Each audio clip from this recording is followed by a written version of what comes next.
Good morning.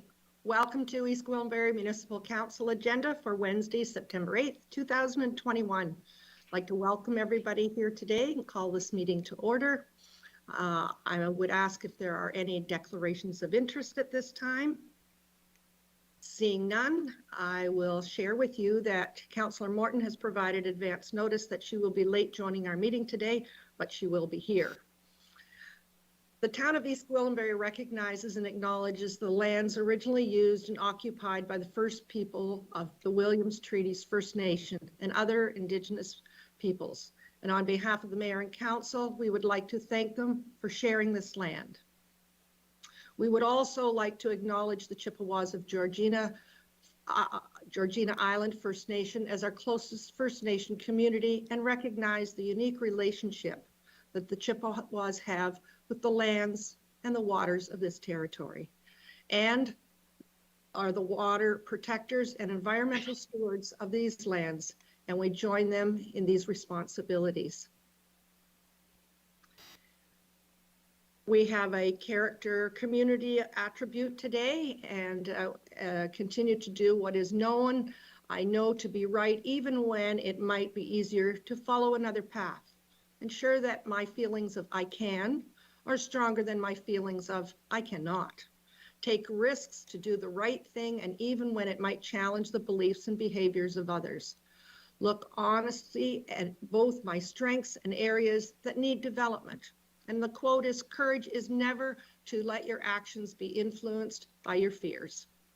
Thank you very much, and we will start our agenda this morning with our COVID update, and I'll turn that over to Mr. Webster, please.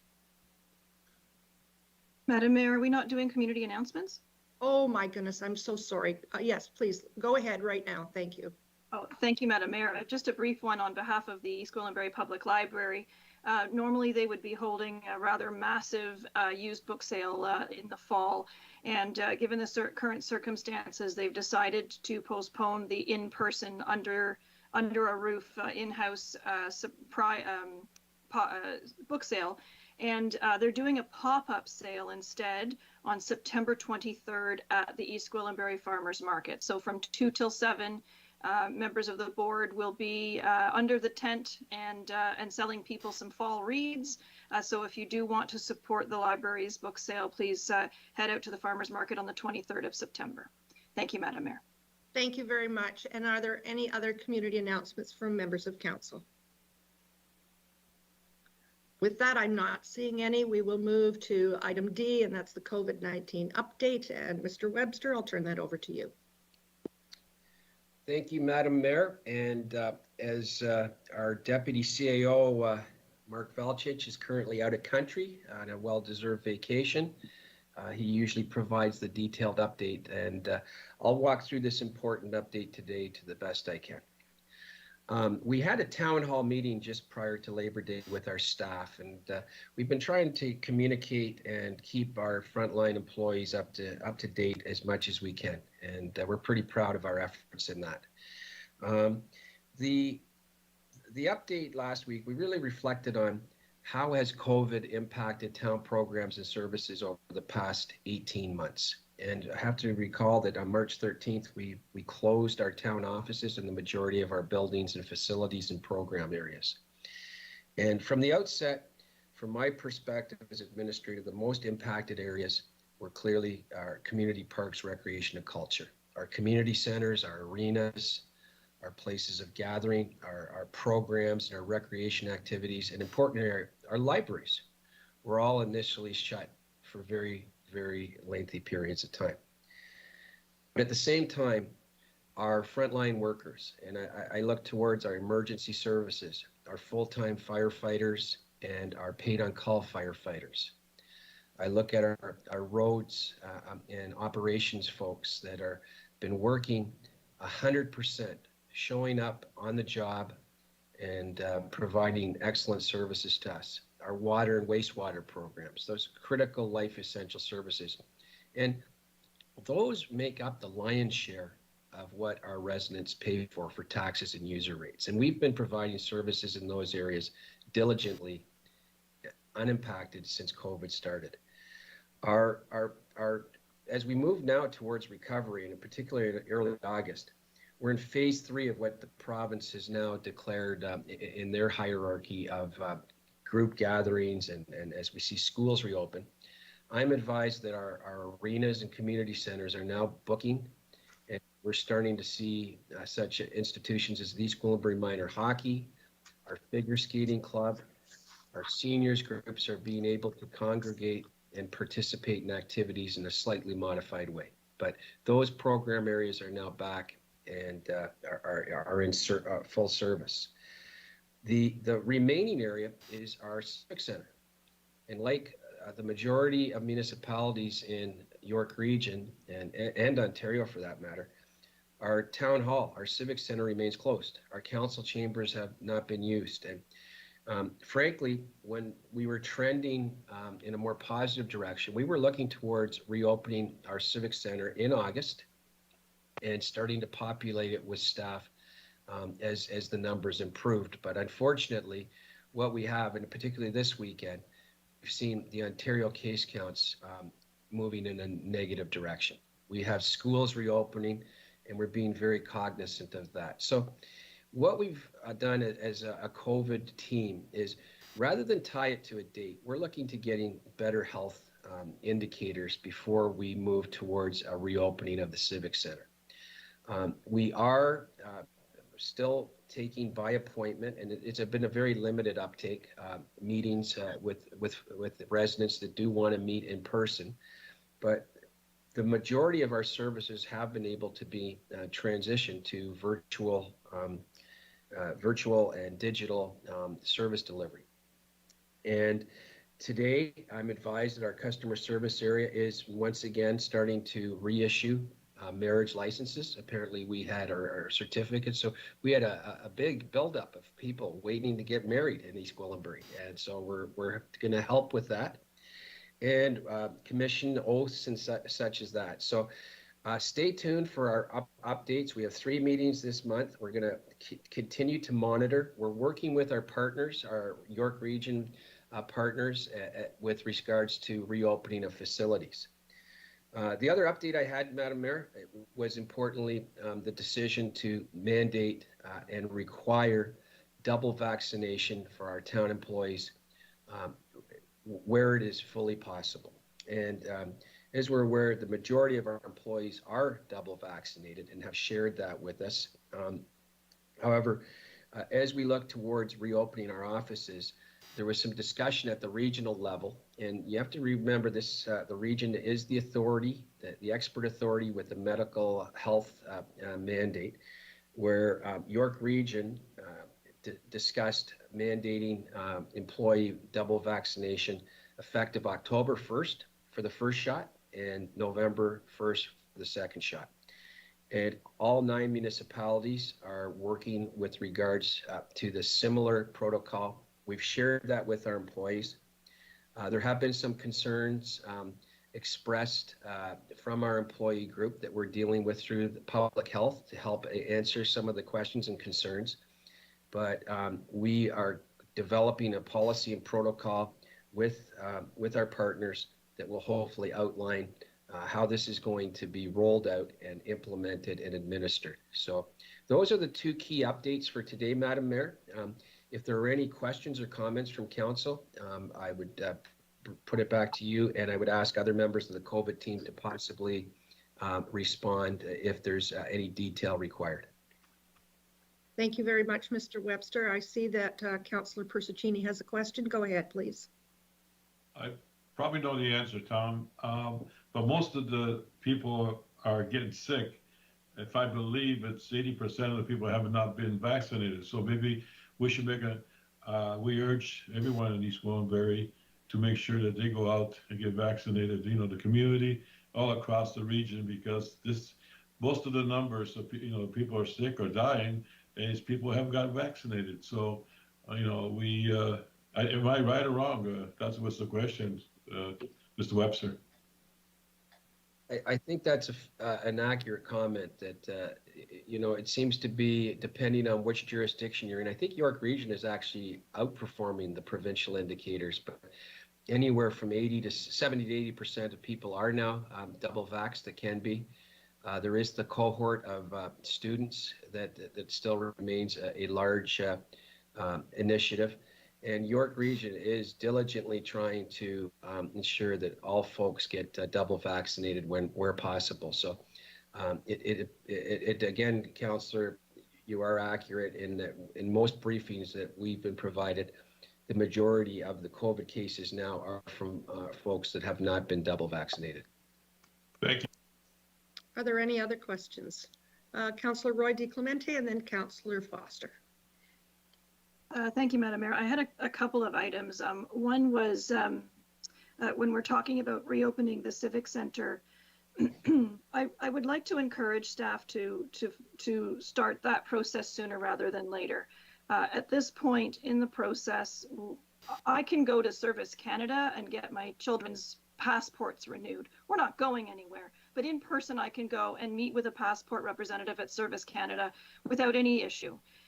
And in our case, we have what I'll call, two different tiers of employees. We have those employees who are, for example, working at the sports complex, who are dealing with members of the public, who, the skating clubs and the hockey teams and so on, and they're issuing permits to those groups.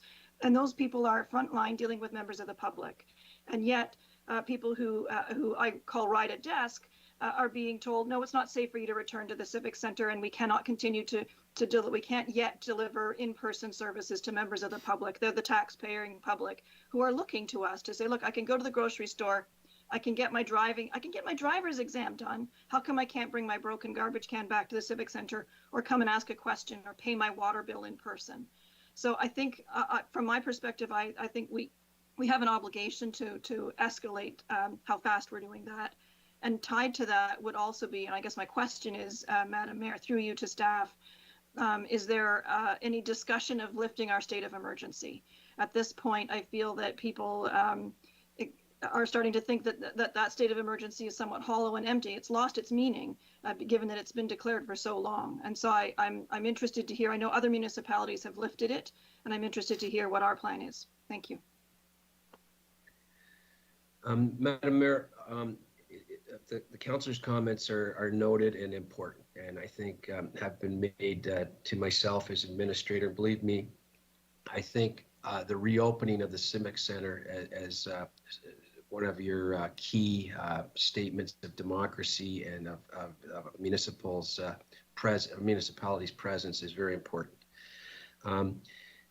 The question regarding the opening it with some diligence is important, and maybe I'll answer the first one, the second part first, if I may, regarding the lifting of the municipal emergency. So in York Region, 2 municipalities never declared a municipal emergency, Markham and King. The other 7 did, and it was quite frankly done without a lot. The region declared, and then municipalities were doing one-offs. Our declaration actually followed Georgina and Newmarket declaring, and we were sort of saying, geez, it really is unclear to the public.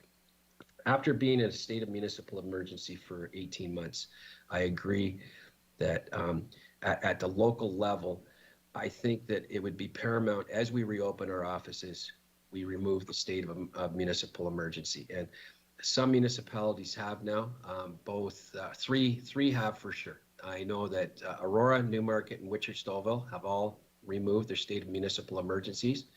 And I can also tell you that their civic centers are all still closed. So I would like to take the approach, we're trying to work with Georgina and to at least have 2 municipalities maybe work together and remove the state of emergency as we reopen our civic offices. And with the double vaccination policy now being mandated as of October 1st, I think that we will be working, while we don't want to say a specific date, I think we will be working towards something whereby our offices become more functional, populated for drop-off customer service access, and we start populating our employees back in a thoughtful manner. towards that time frame of October 1st. So that's what I would put on the table as where we are. Lots more discussions. Obviously, if numbers trend in a more positive direction or in a more negative direction, I think we would still have to reflect on that and advise council. We have 2 more meetings this month, so we'll continue to update council on what the COVID team is providing as strategic advice. Go ahead, Councillor Rodriguez-Mete. Thank you, Madam Mayor. I guess from my perspective, while I didn't necessarily agree with all the statements, but there was a public health official, I believe it was at the federal and maybe even just the provincial level, but who said that we need to live with COVID. We have to normalize operations, and that in this case, we can't leave our operations shuttered, our in-person operations shuttered. We know how to protect our staff. We know how to protect ourselves. And we have an obligation to continue to deliver the services that we used to do in as safe as manner as possible.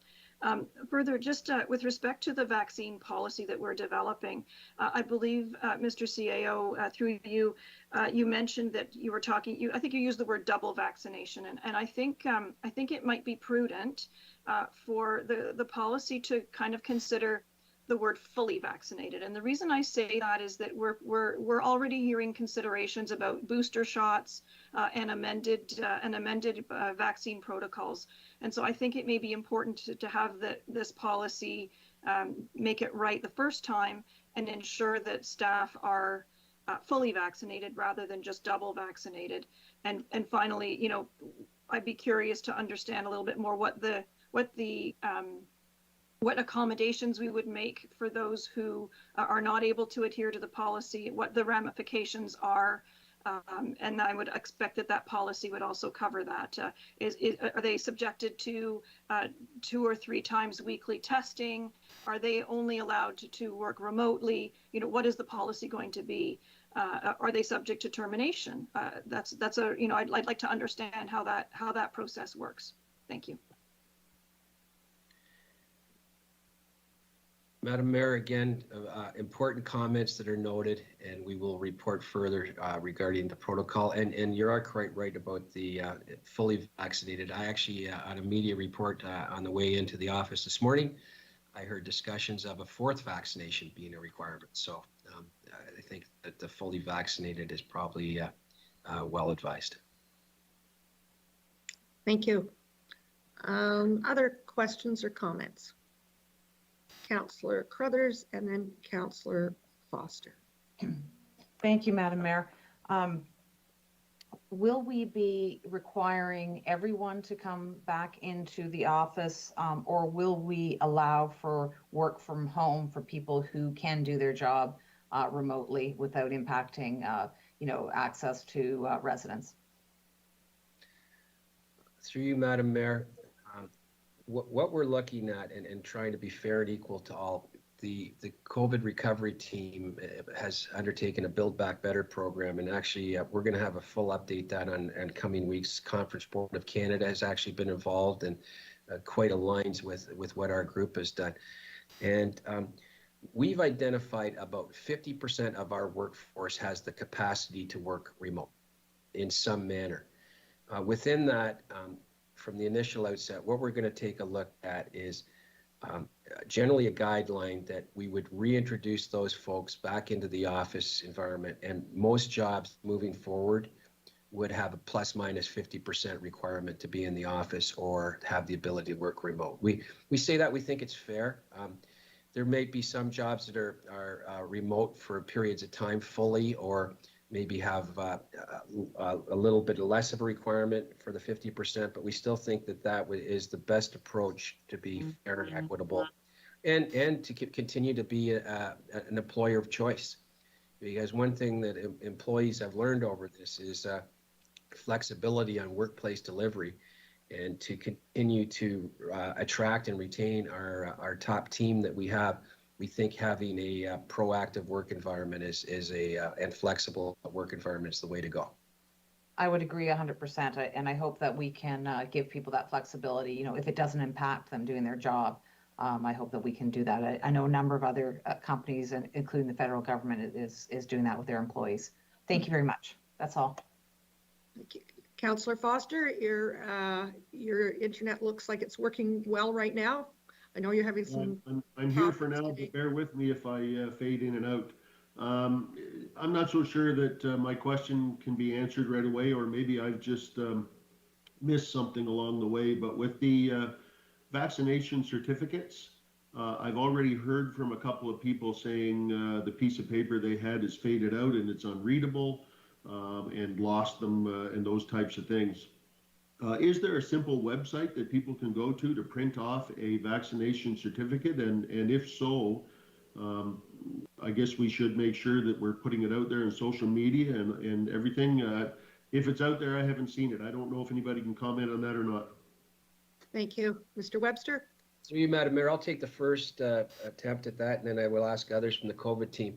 My understanding is that the provincial certificate will actually be cell phone based, and that you'll download an app that would be something that shows those two, at this point in time, the two vaccinations that would be, that's your passport would be actually on your phone for the provincial purposes. I don't know if Chief McKenzie or Director of Human Resources, Michelle Collette, has any other details on the implementation of the provincial standard. Chief? Yes, Welcome. thank you.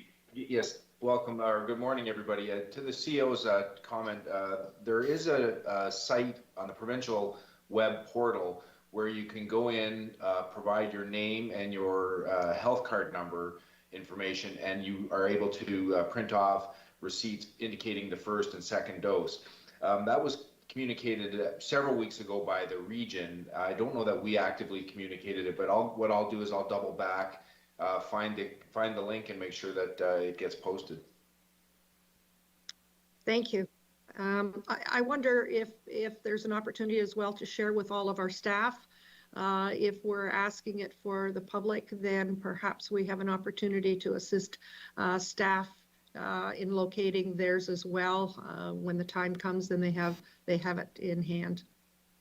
Thank you. Any other questions or comments? Councillor Persicini, go ahead, please.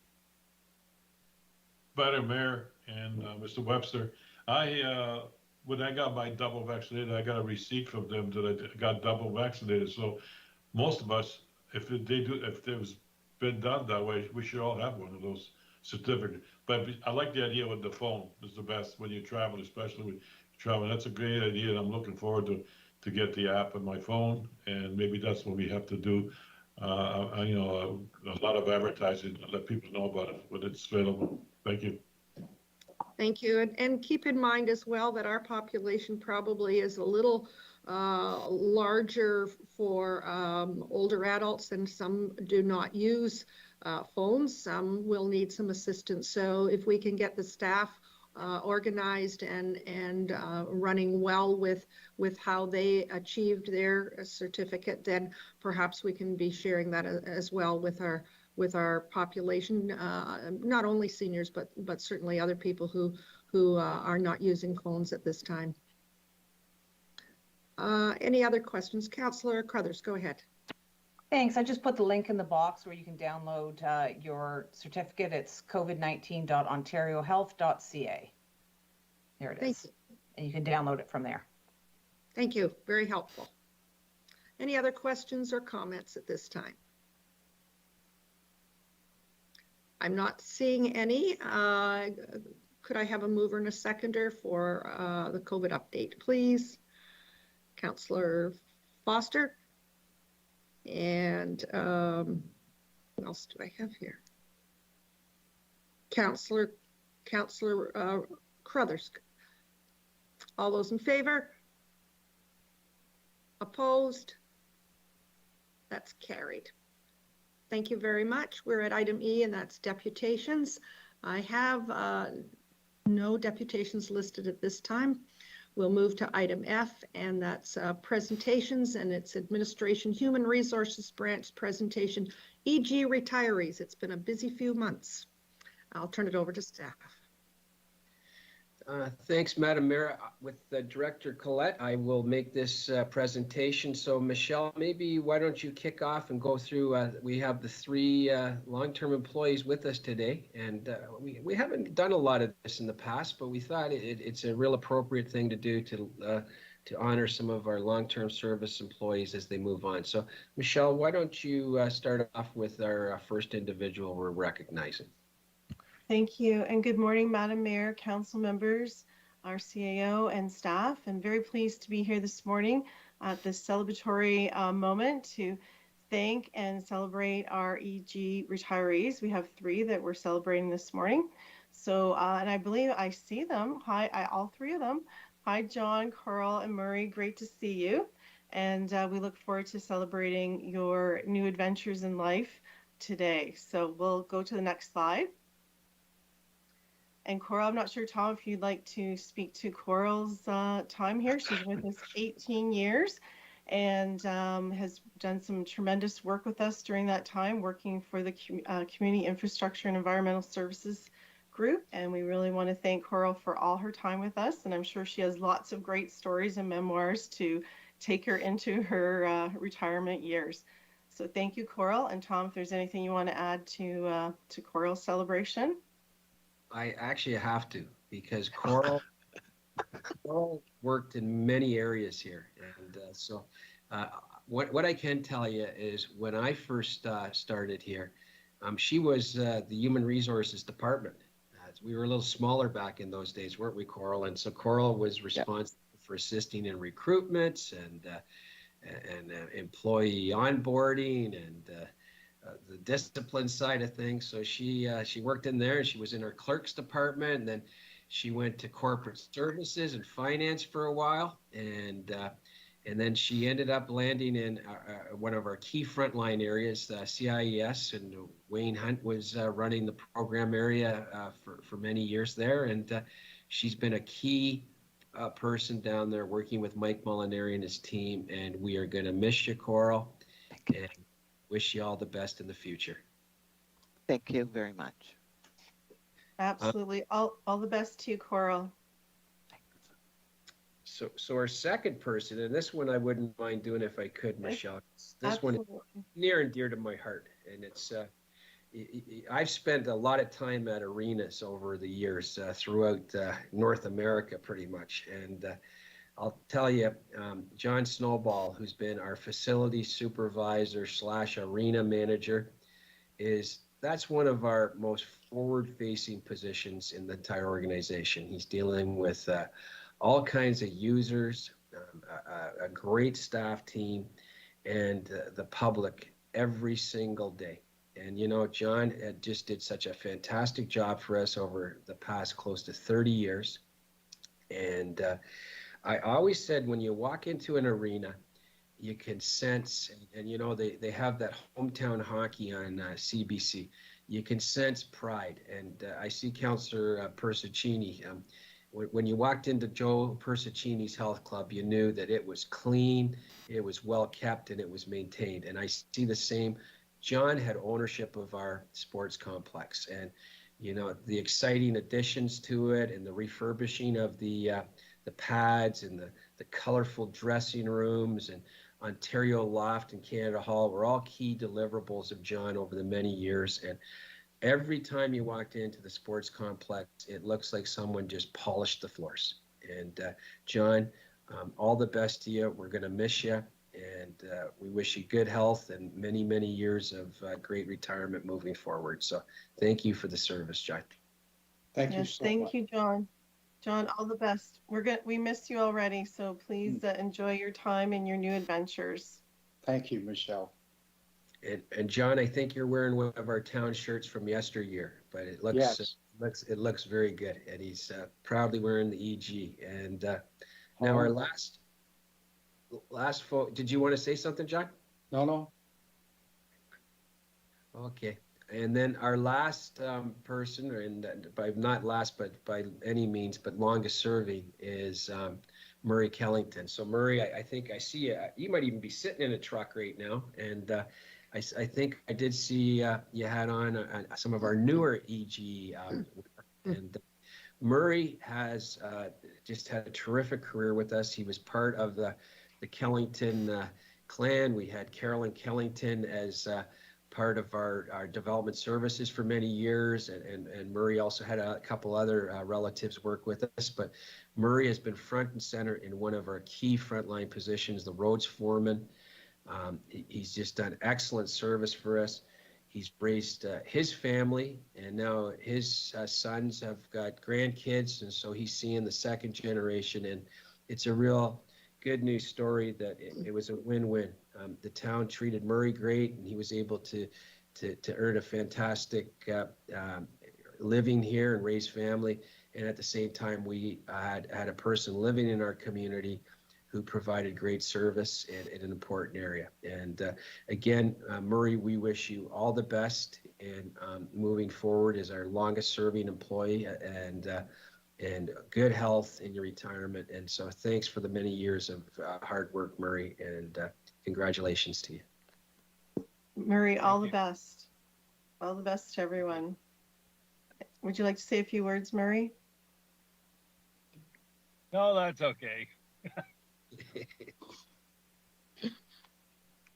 Excellent.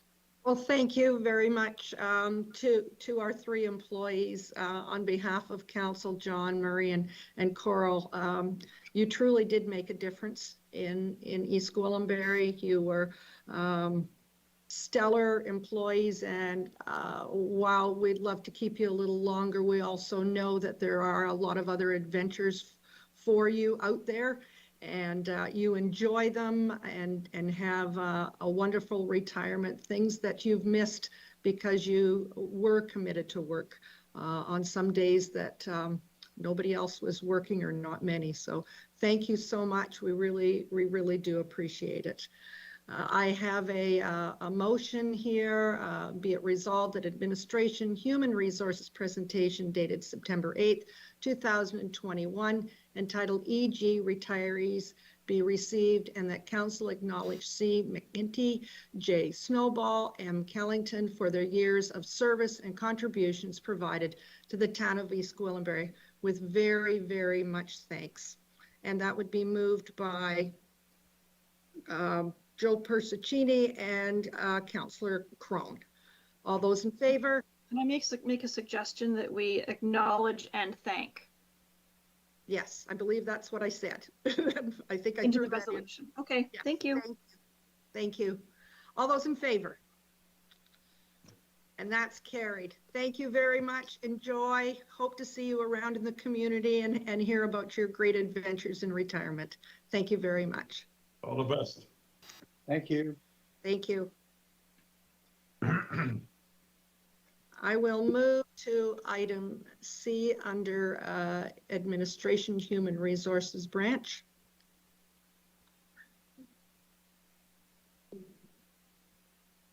F2. And we have Vice President of MDB Insight making a presentation to Council regarding the Triage Business Retention and Expansion Survey results. Good morning, Madam Mayor. If I may provide a bit of an introduction and context. My name is Margot Bejan. I'm the Director of Economic Development, and pleased to welcome Chris Bandak, who's the Executive Vice President with MDB Insight, to join us today to talk a little bit about the business survey results. We reached out to Chris and his team to assist in doing a business retention and expansion survey to basically, we did an intensive outreach at the outset of COVID, and we wanted to be able to circle back and get a better understanding of how our businesses were doing and what challenges they had encountered. And unique to this survey, which isn't normally included in a business retention and expansion type of survey, we also asked about the COVID supports that they may have taken advantage of, and wanted to make sure that they were aware of and able to leverage any supports that were available to them. So Chris will talk a little bit more about the results as we go through. I think not to steal his thunder, but we were very pleased with sort of the overall sense of optimism in the community, and I think it bodes well for a healthy recovery going forward. So without any further ado, I will turn it over to Chris and let him walk you through the survey results. Thanks, Margot. Good morning, Madam Mayor, members of Council, CAO, and staff. If we could go forward to the next slide.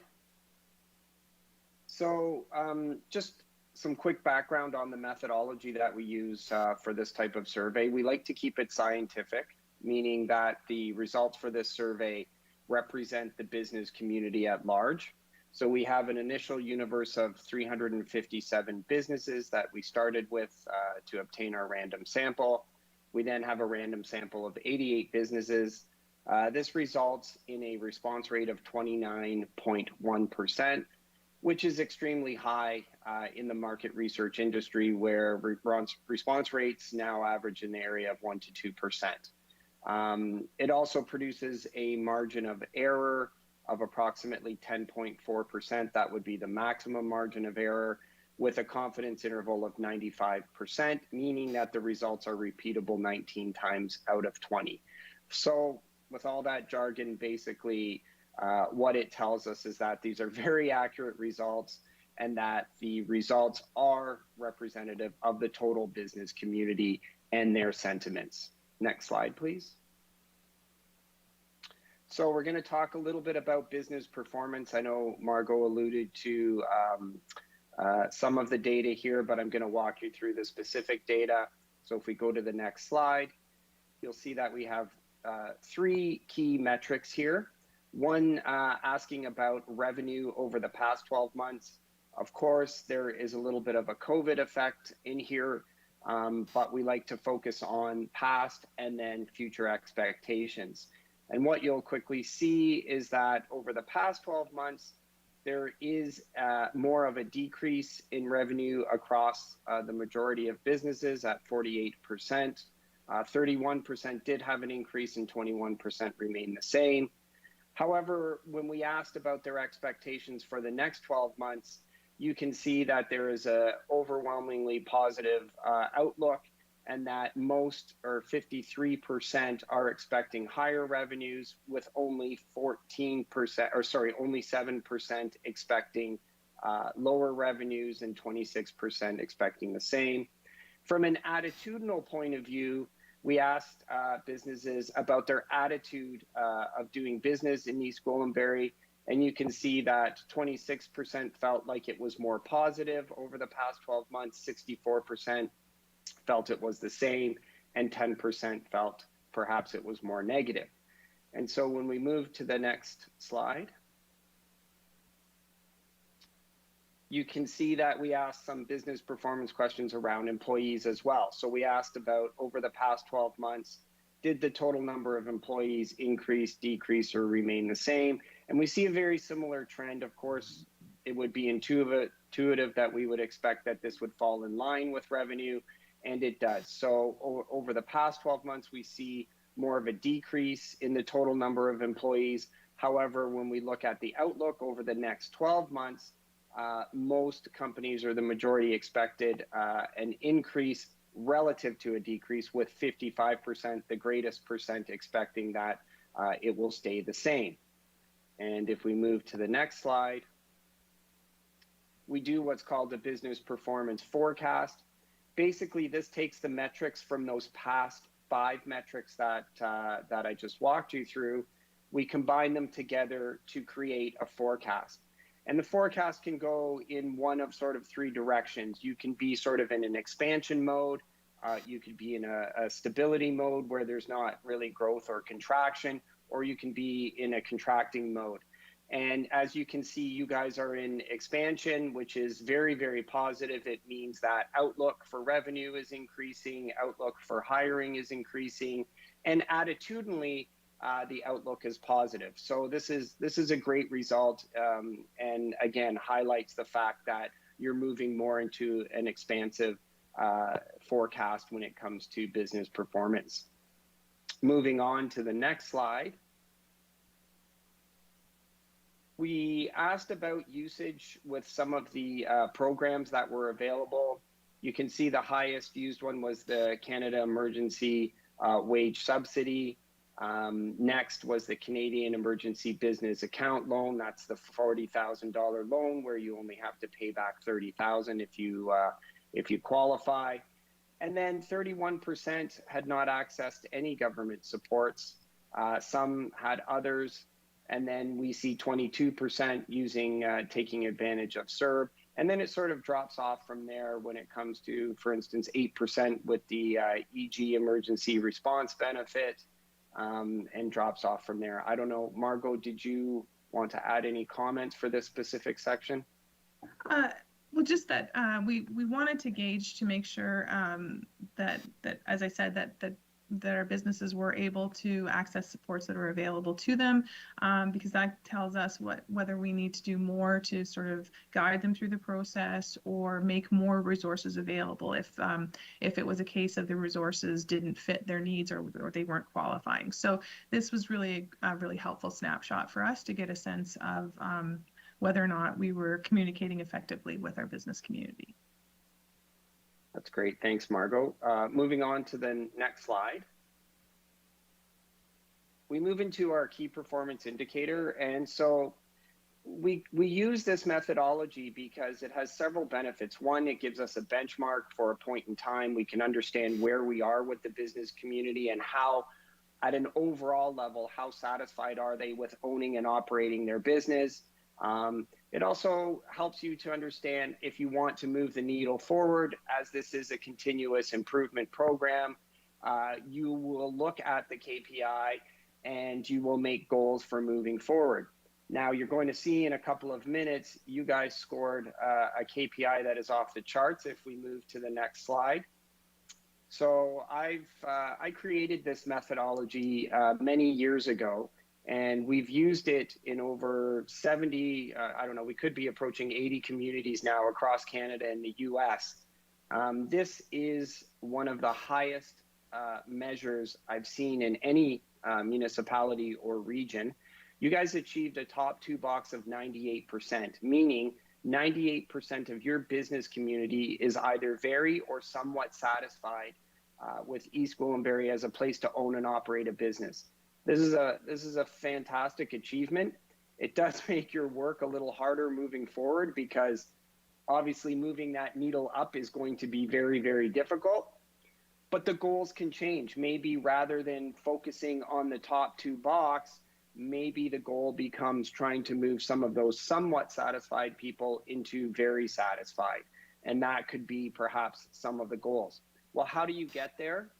That's the great part of how we do this methodology. We give you a very specific roadmap of what you need to focus on that is going to help the business community improve and improve their overall satisfaction. And it starts with the next slide after this one, where we look at the satisfaction levels for a series of factors of doing business in East Gwillimbury. And as you can see, the satisfaction levels for top two box range from 57% at the bottom up to 98%, but some very high results. Support from residents is overwhelming at 98%. Cell phone service, parking availability, maintenance of local roads and streets. A lot of these factors have very high satisfaction ratings.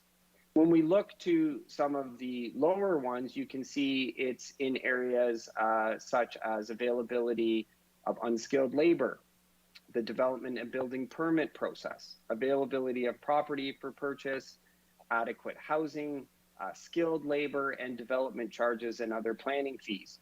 These are areas where satisfaction is a little bit lower. So if we move to the next slide,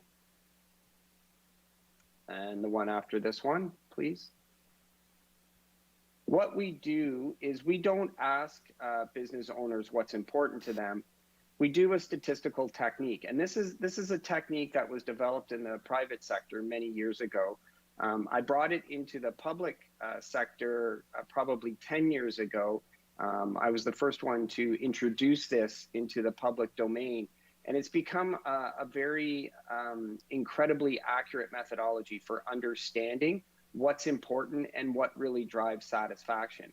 And so what we do is we take the satisfaction levels from the previous slide, and we do a correlation analysis back to overall satisfaction.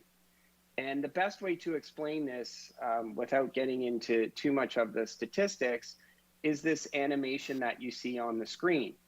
And so you can see two factors of doing business there, the development, building permit process, and cell phone service. And they're two very different factors. One has a very high importance level and one has a lower importance level. And that's demonstrated because as you see satisfaction increasing and decreasing with development and building permit process, you can see that it has a very large impact on the KPI, deeming it to be very important.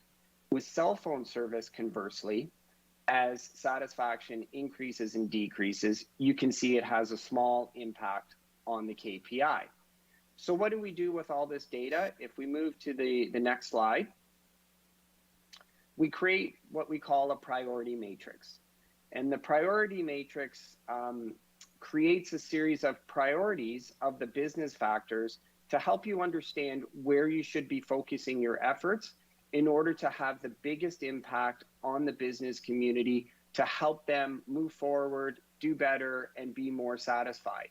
And the top priorities in this case, as you can see, are things like availability of skilled labor. So that's obviously a workforce attraction type issue. You've got development charges and other planning fees, availability of unskilled workers, adequate housing, and the development and building permit process. In my experience of doing this, not all of these factors always require a change to that particular service. Sometimes it's a communication issue. Sometimes the business community may not even realize, for instance, that the development charges might be lower than any other municipality in the region, but sometimes it's a matter of communicating that to them. And I'm not saying that in this specific case, but what I'm trying to highlight is that sometimes they're communication issues, sometimes they're actual issues that need to be fixed. So you would use this as your roadmap to help you understand really where to focus your efforts. You may look at priority one and determine that you don't really have the ability to work or make a change in priority one. So therefore you would then go to priority two. And if that's something you could easily fix or make changes to it, then you could work on that and so on and work your way down through the priorities. Moving on to the next slide. So we have a series of flags that's part of the BRE process. Green flags representing expansion needs, and there were 17 businesses highlighted through this process. So this gives Margot and her team the opportunity to follow up and reach out to those businesses that are really requiring some help or might need some assistance in identifying opportunities. And then, of course, we have the red flags. We have 25 businesses where there might be things like relocation, downsizing, selling, closing. In this particular case, and again, I'll let Margot speak to it more specifically because I know she's done a lot of the outreach. I think in the case of the red flags, a lot of these were generated because they hadn't accessed any kind of support or COVID support for their business. So Margot, I don't know if you want to make a few comments on that. Sure. Thanks, Chris. And unfortunately, as a result of the pandemic, we did see some business closures in retail and in the restaurant hospitality sector. But we were fortunate that the vast majority of our businesses have been able to weather the pandemic. So the traditional red flags, such as closure or relocation, were very limited, and we have reached out to those businesses right away. We've engaged members of the Economic Development Advisory Committee to reach out to all of the red and green flagged businesses and to try to establish that connection and conversation to ensure that they have the support that they need, that if there are available supports, that they're accessing it. But just wanted to update that certainly is in progress. And with respect to the prioritization, when I bring the updated economic development strategy forward at at the next meeting, you'll see that we've incorporated and embedded that priority structure into our strategic priorities going forward. So there's a real alignment of the findings in terms of in an environment of limited time and resources, where can we have the most significant impact? Where can we help the most? And that's how we've built the strategy going forward. Thanks, Margot. Next slide, please. And we'll open it up to any questions or discussion or comments that anyone might have. Thank you very much. Questions from members of council? Councillor Crone, go ahead, please. Thank you, Madam Mayor, and through you to Mr. Bandak. Thank you for your presentation. It's I'm not surprised that the residents and business owners of VG are so optimistic. That is part of our DNA, I think.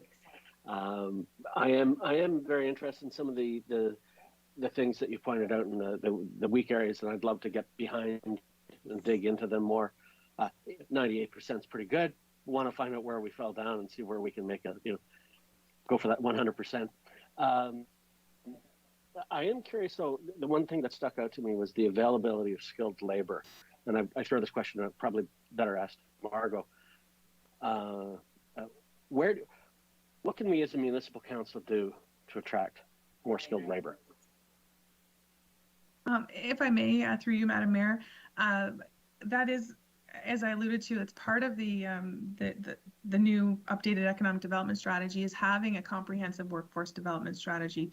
Workforce isn't traditionally something that we've paid a lot of attention to, but as a result of our exponential growth and as a result of some of the projects that we see coming forward, that are going to meet our job creation aims in terms of significant job creation, we've got to be able to find and train the people to fill those jobs. So working with the Workforce Planning Board, of course, and leveraging what they're doing, but I think we need to be much more proactive about identifying opportunities to work with education partners and getting and creating an actual attraction strategy to get people to that to increase awareness of the opportunities that are here in the community and make it easy for them to be able to connect to those opportunities.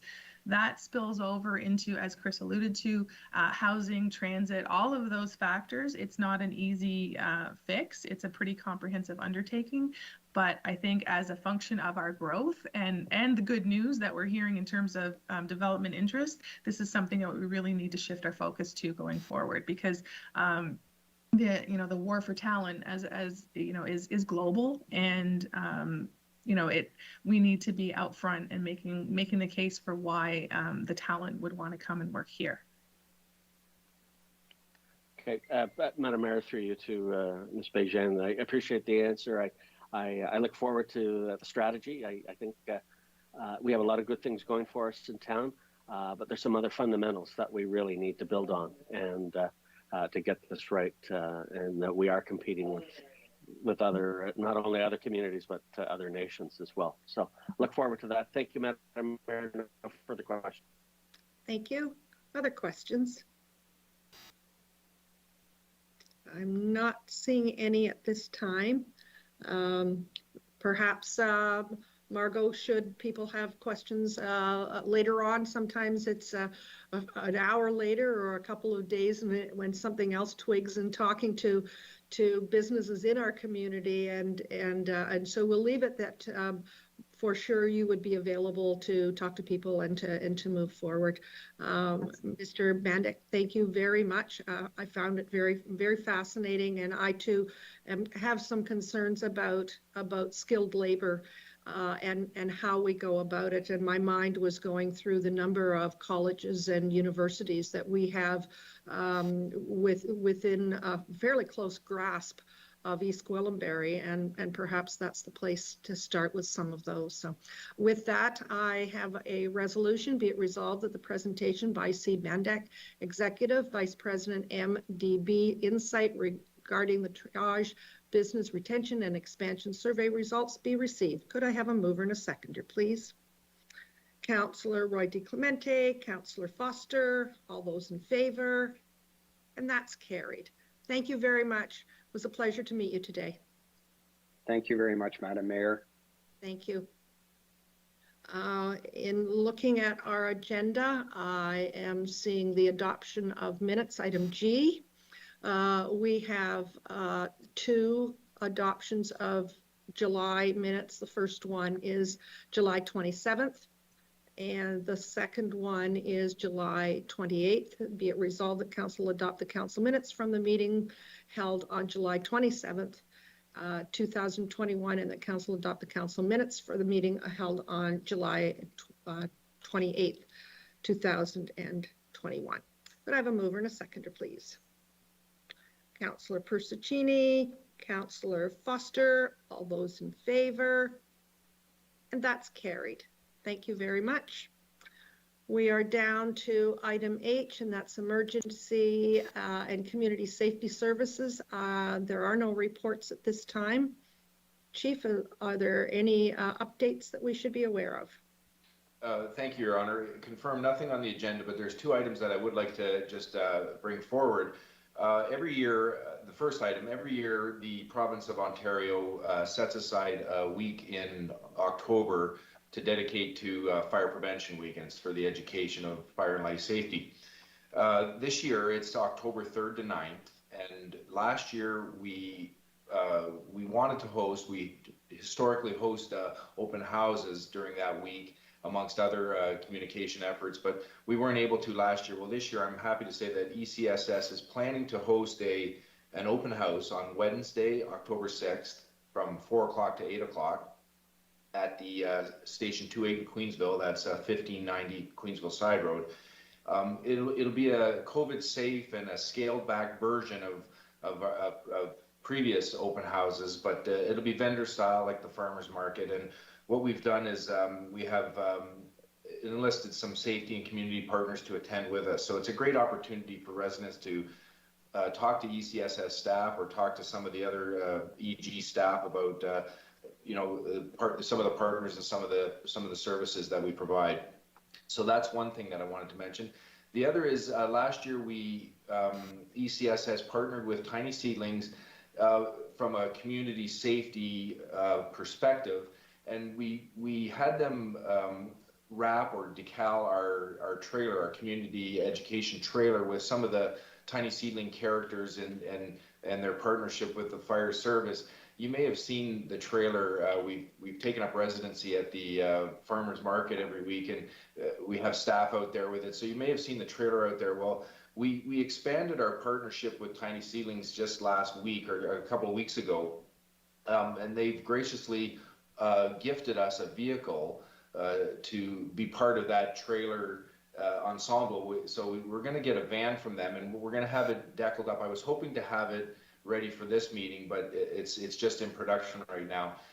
But I'll bring some photos forward to the next session. But we're happy to say that it's a great partnership working with Tiny Seedlings. We've got this community vehicle towing this community trailer and just getting the message out in the street. So I wanted to take those 2 messages to your table today, Your Honor. Thank you very much. Great news stories. Any questions to the chief? I'm not seeing any. I would ask Councillor Roy DeClemente if she could move this, and Councillor Crothers, if you could second. Exciting news, and we're looking forward to seeing the trailer and the truck. Sounds wonderful. All those in favor? And that's carried. Thank you very much. Our next item is administration. We have no reports at this time. Are there any updates? Mr. Webster, please. No updates at this time, Madam Mayor. Thank you very much. Any questions of Mr. Webster? Not seeing any. We'll move along to item J, and that's corporate services. And there is a memo regarding that, National Day for Truth and Reconciliation. And just trying to see who's here to, there we go, Mita. Go ahead, please.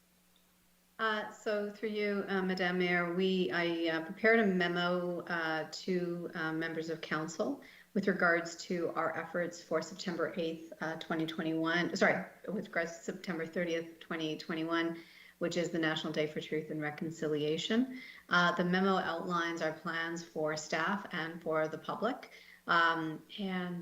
Just as background, it has been noted as Orange Shirt Day, which is a day where there was an individual by the name of Phyllis, sorry, I'm just pulling up that information, by the name of Phyllis Webstand, who wore an orange shirt on her first day to a residential school, and it was taken away. And so that day is now being recognized as a day to reflect on really the efforts of the residential school system to marginalize individuals and to remove her feelings essentially on that, and for it extends quite broadly. We do have a commitment to come back to council this fall with a report and a strategy on equity, diversity, and inclusion. And the strategy, although it isn't completed yet, is looking to adopt a number of themes: engage, educate, and express. And those are the themes upon which we have presented this information to council. Internally, we are working with a team of people, some of whom are Indigenous, to identify ways in which we can support staff and share information and educate them. And so we are planning to have some online education through Michelle Collette and her team, made available to all staff as well as to council. There's going to be a message to staff that draws staff to that mandatory training, and then a number of engagement activities that staff will be invited to participate in, including a staff town hall on September 30th. We are now in the process of working with individuals to speak at that event. Externally, we are also working with Indigenous communities to identify activities. It is a farmers market that day, and we will be working on activities and developing activities that we can use and develop and share with the community that day and prior and afterwards as well. And a message from of course, the mayor to the community will be broadcast on our website and through social media. This is the preliminary efforts, the National Day for Truth and Reconciliation. This is the first year it's being recognized as a federal holiday for federally regulated organizations. And so it's an initial building block when we hope to extend our efforts even further in future years. Thank you very much. Questions of Ms. Ganday? I'm not seeing, oh, just a moment. Councillor Crothers, go ahead, please.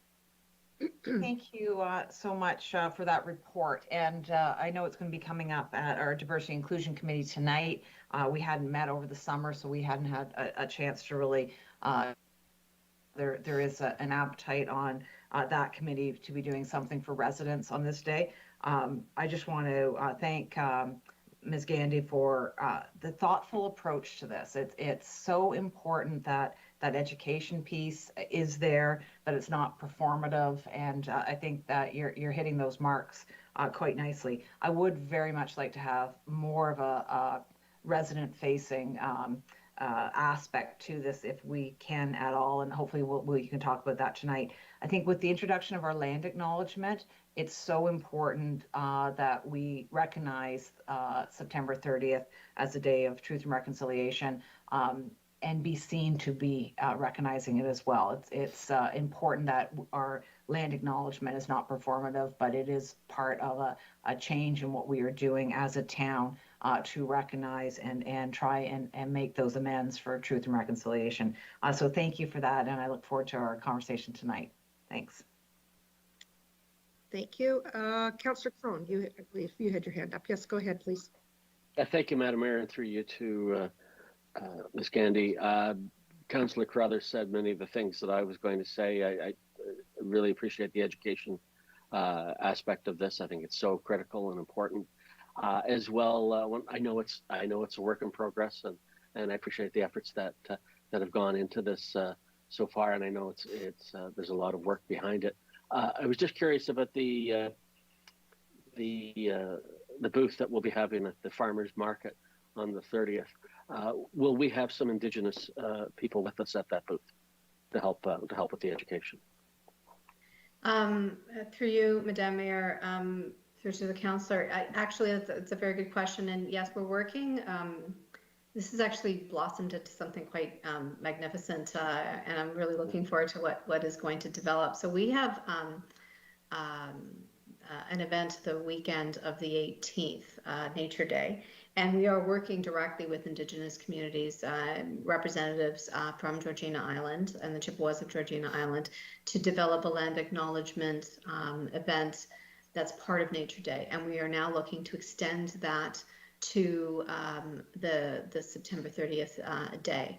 And so one of the activities is to get wooden hearts and decorate them, but it would be prefaced with an education piece so people would understand what it is that we're doing. So we're hoping that this becomes a really quite a broad activity and working directly with the Indigenous community.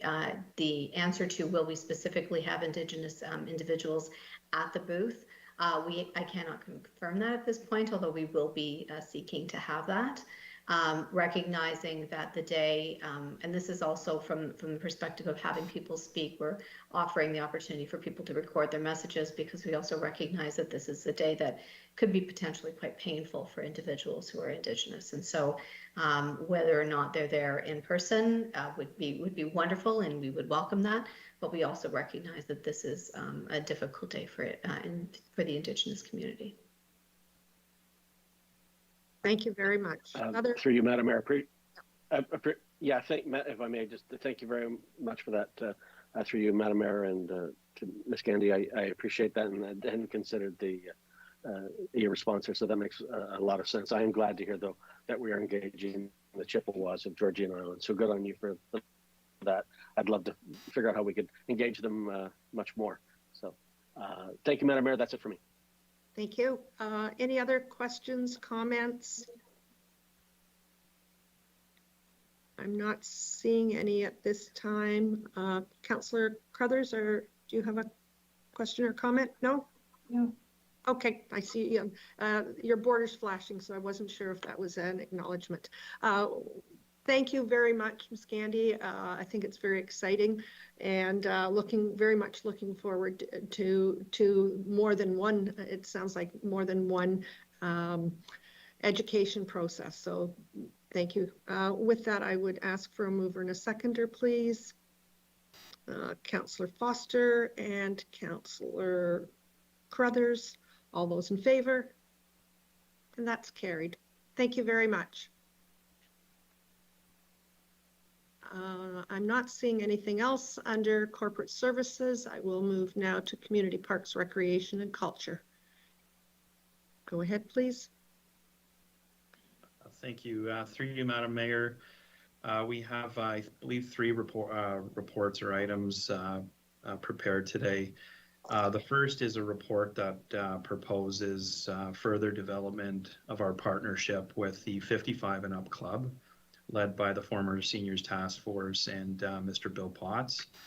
And this proposal is to provide some centralized services for seniors, in addition to the existing community-based services for seniors, which we already provide through the communities of Holland Landing and Mount Albert, respectively.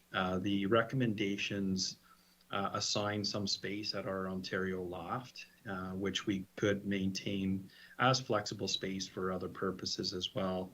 But it does assign some space during the week for seniors, as well as some resources to effectively support and expand and enhance those services and programs that are provided as the town grows, and in particular as our older adults, as that resident base grows significantly over time.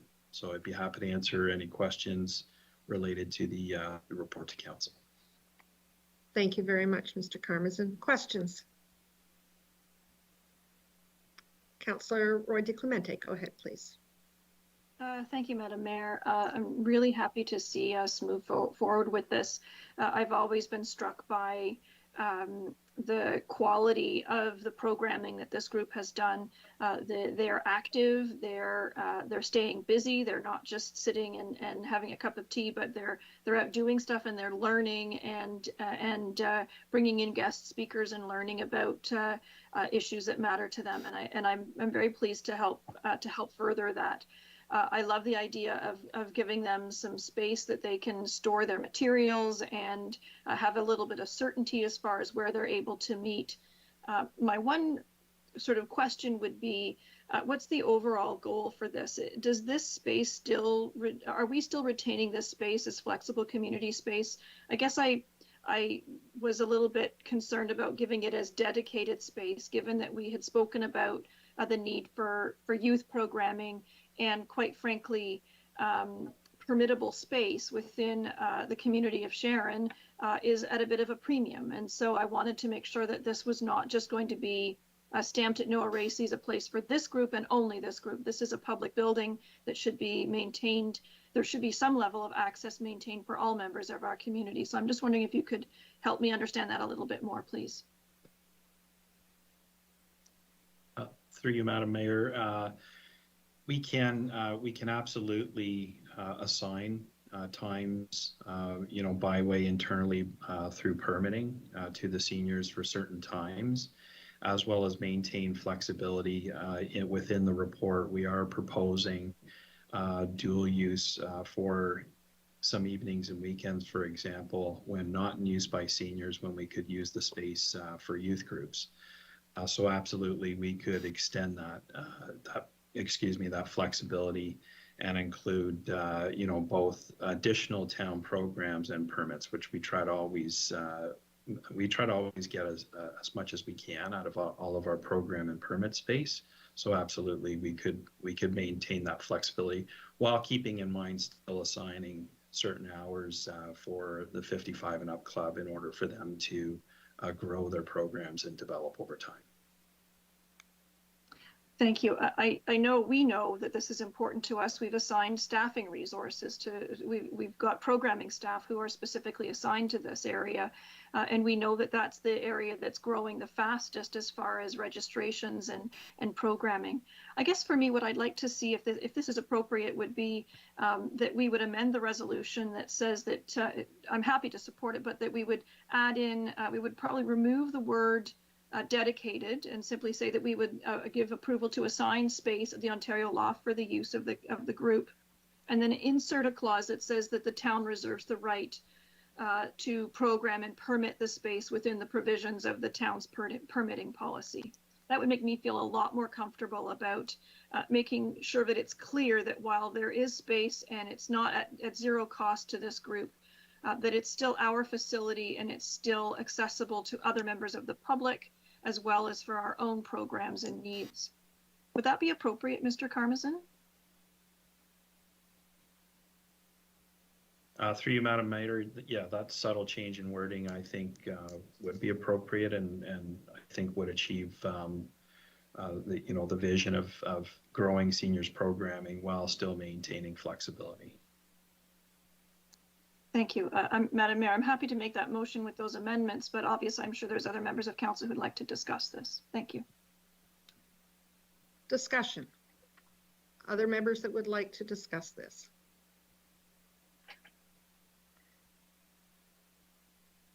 Councillor Crone, go ahead, and then Councillor Foster. Thank you, Madam Mayor, and through you to Mr. Karmazin. I'm like Councillor Roy DeClemente. I'm really excited to see this happen. And I know the seniors in town are very excited about it as well. And I've been hearing from them about it, that we make it happen. Can you tell me, Mr. Karmazin, some of the concerns that I had heard in the past was they needed some storage space. Will there be a dedicated storage space for them to put some of their belongings while they're not in use, so that it can be safely stored away while other groups may be using the facilities? Through you, Madam Mayor, absolutely. We do have a dedicated storage area that we could either cordon off and have lockable cabinets within that area. And we have spoken with the seniors about having dedicated storage because that was one of their challenges with moving from different locations. The storage area was previously our water department or our water branch was previously in that storage area. Now they have moved on to the operations center. And so that storage area is now vacant, and we are able to reassign it and again, maintain some flexibility within the storage area as well with lockable cabinets and just better organized storage. Thank you, through you, Madam Mayor, to Mr. Carmers, and thank you for that. That certainly gives me greater comfort in some of the amendments that Councillor Roy DeClemente has suggested. I think it's very important that they have that security there for their belongings. So appreciate it. Thank you. No further questions. Thank you. Councillor Foster, go ahead, please. Thank you, Madam Mayor. I just wanted to mention that I don't think the wording of the resolution is a bad thing, but there is kind of a precedent set here. I know that the Golden Anchors Seniors Club here in Holland Landing uses kind of a dedicated space, and that space is also available for rentals for people who need it. So that's we've kind of got a precedent set there. I was glad to read in the report that there are representatives from the other two clubs with this 55 and up group, and hopefully everything can work in harmony in the future. Thank you. Thank you very much. Other questions, comments? Mr. Carmison, do we have a programmer assigned to youth programming at this time in our community? Through you, Madam Mayor, we do have general programmers that have as a part of their portfolio youth as well as seniors, two separate programmers, and those are both coordinators. And we would be seeking later on this year. We do have it approved as a part-time complement to add on additional program staff to work with the seniors as well as our youth groups to add on additional programming over time. Thank you. Also, I'm wondering, do we have a facility inventory? I'm just wondering, I know that COVID has really made a lot of changes for groups getting together or even moving forward with new programming.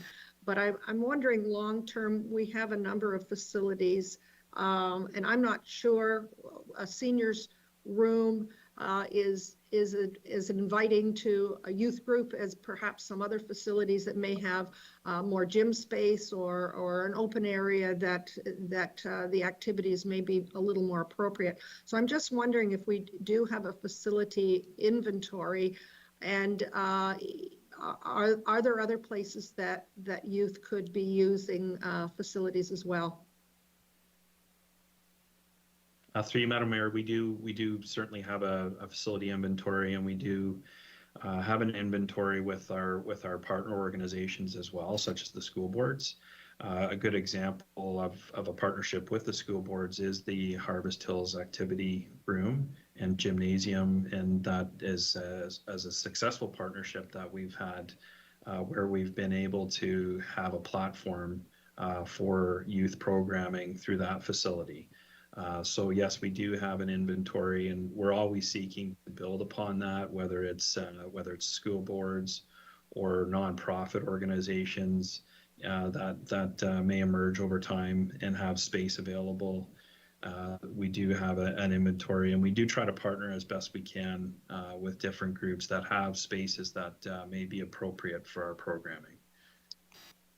Thank you. I'm assuming that in making this change to the facility itself, that the expectation is that the seniors would use it in the daytime and the youth would use it nights and weekend. Is that correct? Through you, Madam Mayor, that is correct in principle. We would have the the seniors in during the day, and then youth in the evenings and weekends. And in speaking to the Seniors Task Force 55 and up, are they looking at daytime programming only, or are they looking at nights and weekend programming? Through you, Madam Mayor, it is primarily daytime programming to my knowledge. However, there might be some opportunities to, again, work with staff to introduce some possible evening and weekend programming. And again, with the thought of being flexible and being, sensitive to the needs of all of our different segments, in particular youth, adult programming, all of the permitting opportunities that we also offer through all of our facilities. Thank you. Are there any other questions or comments? Councillor Crone, go ahead, please.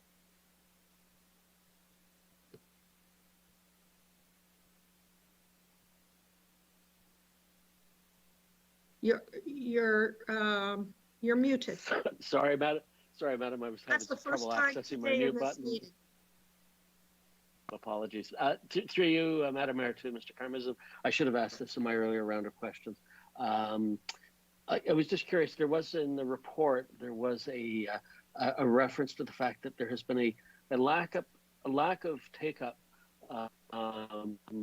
by the seniors in the Fair EG program. That is the reduced rate or subsidy for seniors that may not be able to afford the full whack of whatever the programming was. Have we done any research into why the take up wasn't followed through?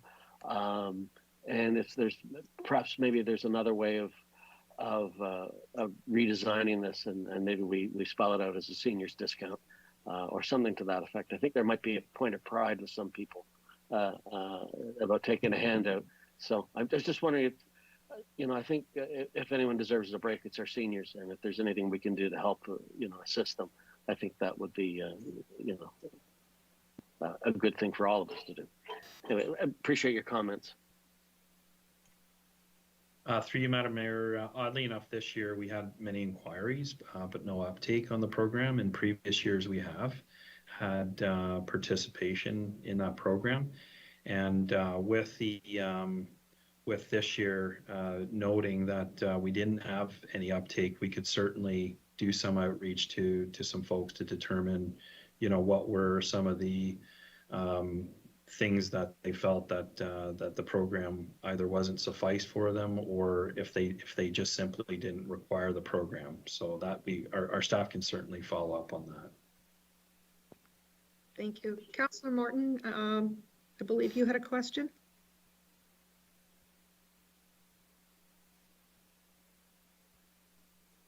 For the camera, great. Speak. Madam Mayor, thank you very much. I have to agree with Councillor Roytley-Cometti because she had a lot of good things to say, and I think that we have to look after the seniors, but we also have to look after the many other groups that there is going on in East Gwillimbury right at the moment. Thank you. Thank you. Okay. Any other questions, comments? So we have in front of us the community, there it is, the Community Parks and Recreation Cultural Report. And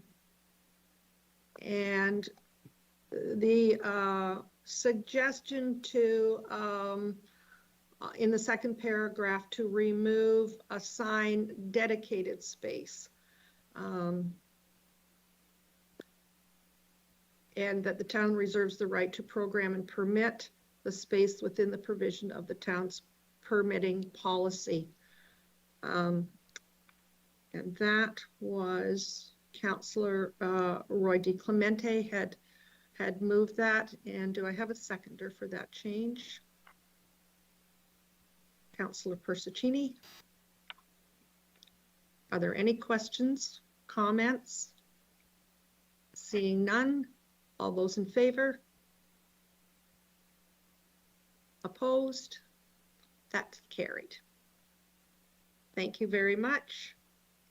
And we are on item 2, Community Parks, Recreation and Culture Facilities Branch, Urgent Sports Complex Septic Bed Repair. It sounds urgent. Mr. Carmison, go ahead, please. Thank you, through Madam Mayor. This is a memo informing Council of some urgent repair and replacement work required to maintain municipal operations at our sports complex. Our septic system is inspected and maintained on a routine basis.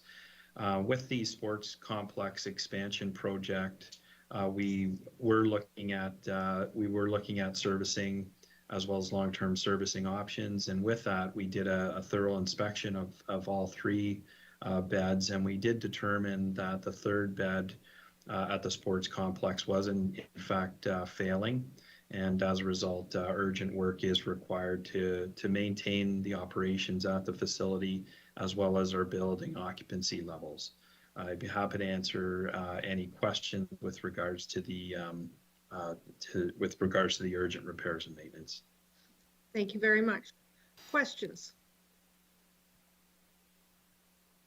I'm not seeing any at all. Could I have a mover and a seconder, please?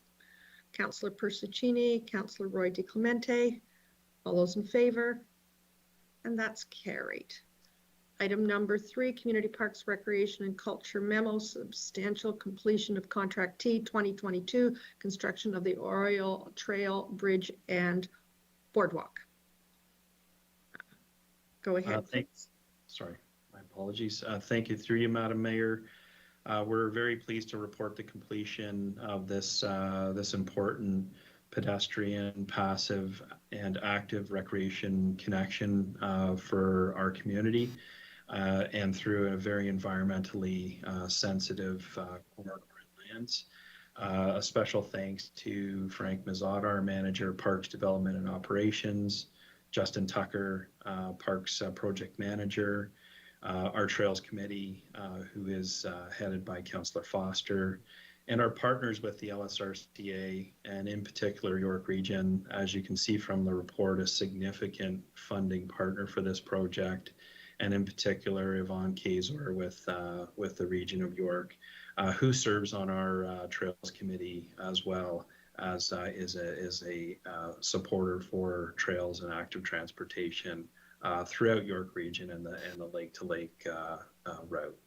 I'd be happy to answer any questions related to the project, and I'm happy to say that we are receiving very good feedback from our residents and visitors to the trail, bridge, and boardwalk system.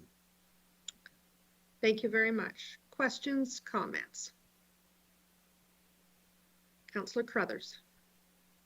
Thank you so much. This is an absolutely gorgeous trail. If you haven't been out on it, you need to go and check it out. It is absolutely stunning.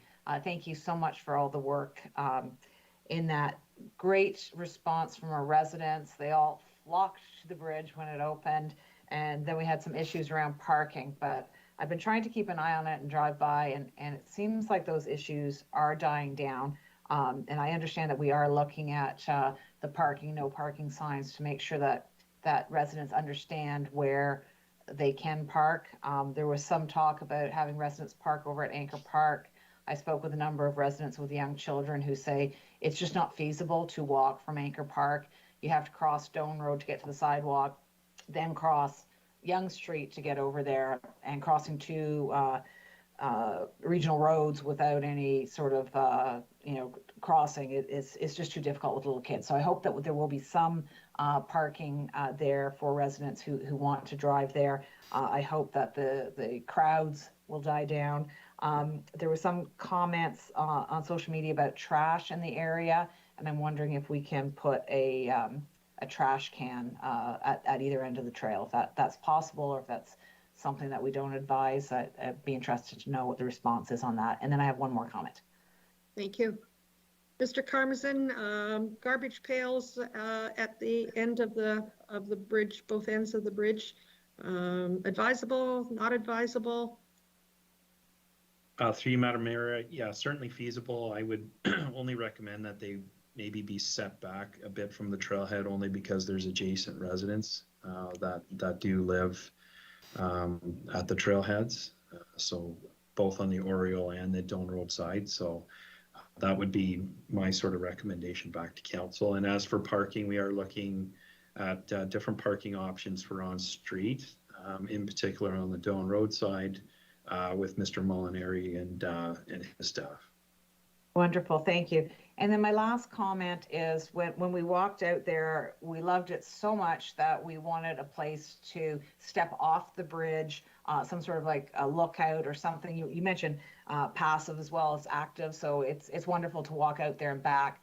But we found, and we saw a lot of other residents who want to stop and enjoy the area, and it backs up the trail with the bikes going back and forth and that sort of thing. So it would be lovely to insert at some point in the future an area that we could, a little bit of a platform that you could step off the main trail and overlook the river. And that was the only sign of improvement that we could see on it. It's absolutely stunning. Thank you so very much. Thank you. Councillor Persicini, go ahead.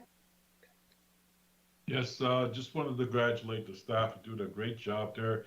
I went biking and saved me some time to go see Patricia's brother just across the other side. So, and someone recognized me a little bit and said, "Hey, Councilor Persicini, great job." As well, it was the staff and all involved, and I'm really pleased that you guys. I appreciate it. We're just looking over the water there, and I says, "Well, you know, I'm enjoying it myself." So there we go.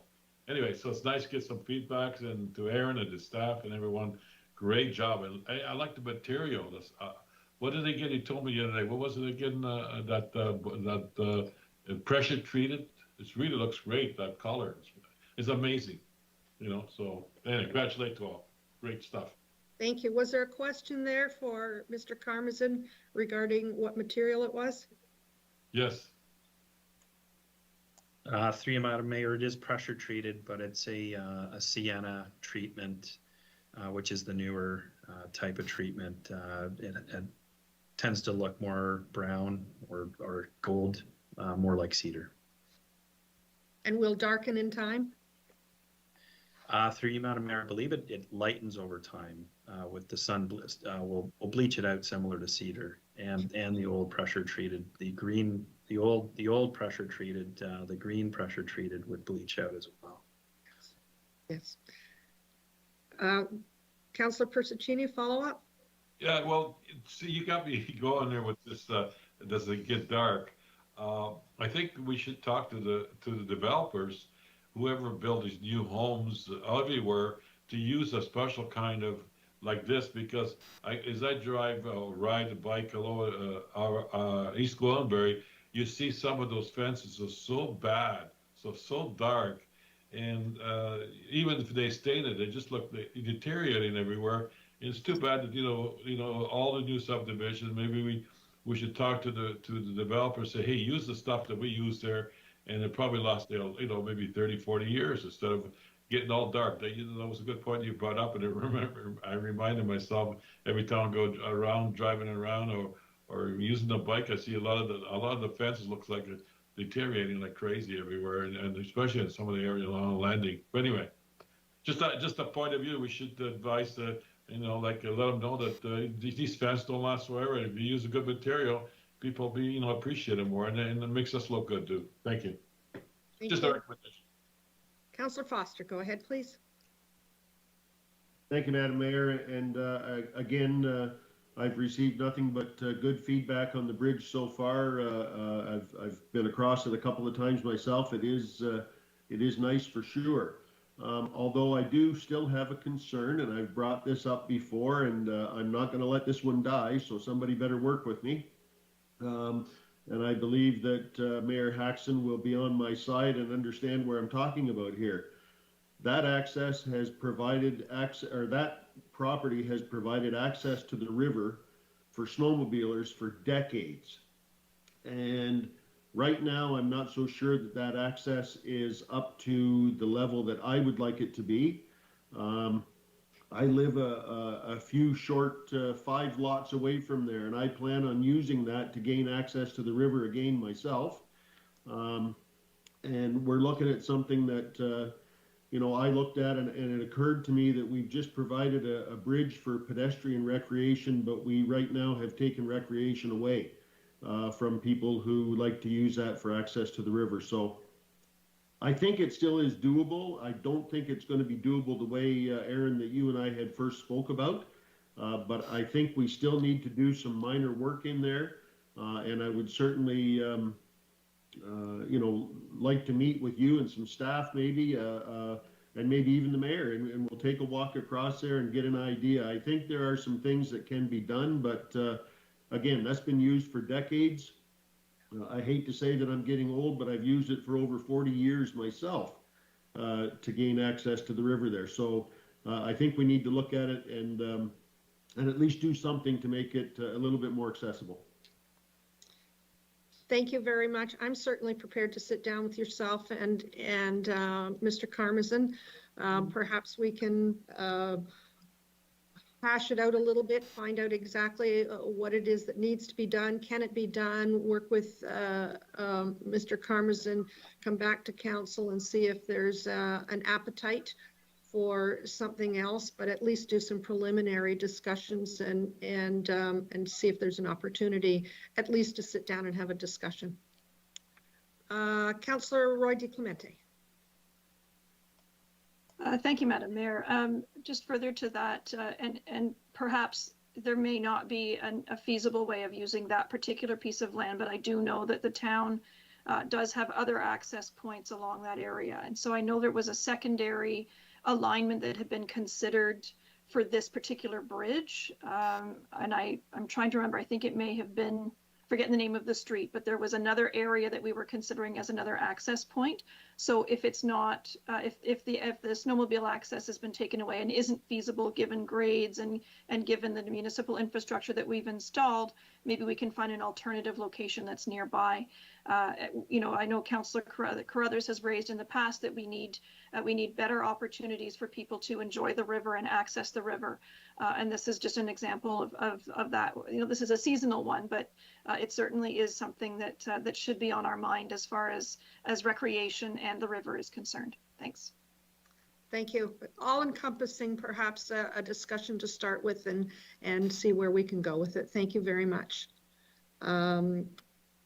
Karmazin, could we set up something, I would hope with hiking shoes and an opportunity to walk along the shoreline and to see what else we have there and what other opportunities might be there that would fill the gap that Councillor Foster's talking about right now.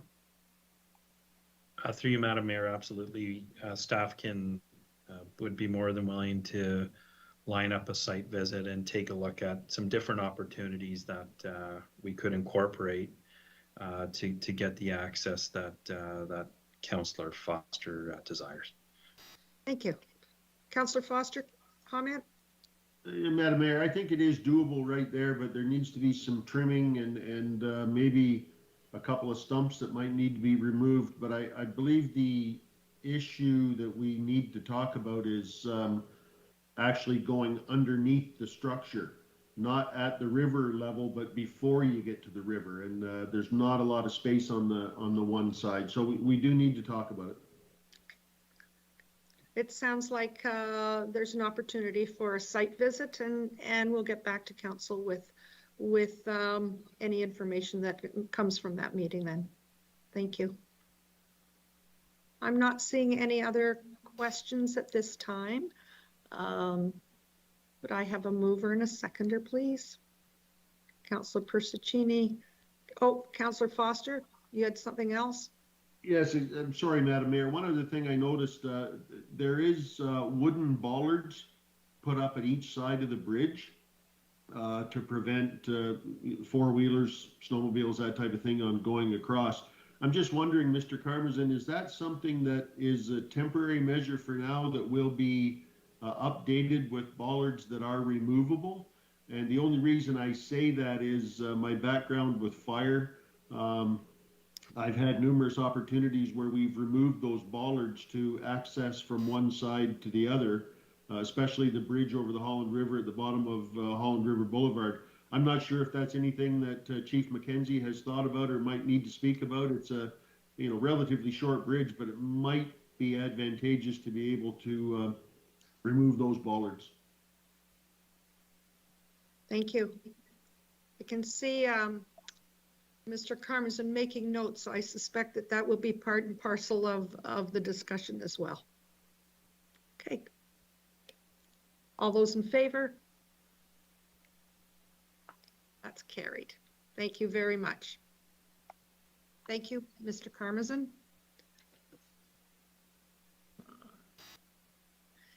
Are there any, I'm sorry, before you left, Mr. Carmazin, was there anything else that you wanted to share with council? Through you, Madam Mayor, nothing further at this time. Thank you. Thank you. Anything else from Mr. Carmazin at this time? Seeing none, we'll move along to item L, and that's community infrastructure and environmental services. Mr. Molinari. Thank you, Madam Mayor. On our agenda today, we have a memo, 2 reports, and 1 verbal update. The first memo is with regards to Holland Landing Yonge Street revitalization. The memo provides a brief summary of the status of the project. Staff have had a number of meetings with stakeholders, including with York Region and their roadworks, rehabilitation options, and timing.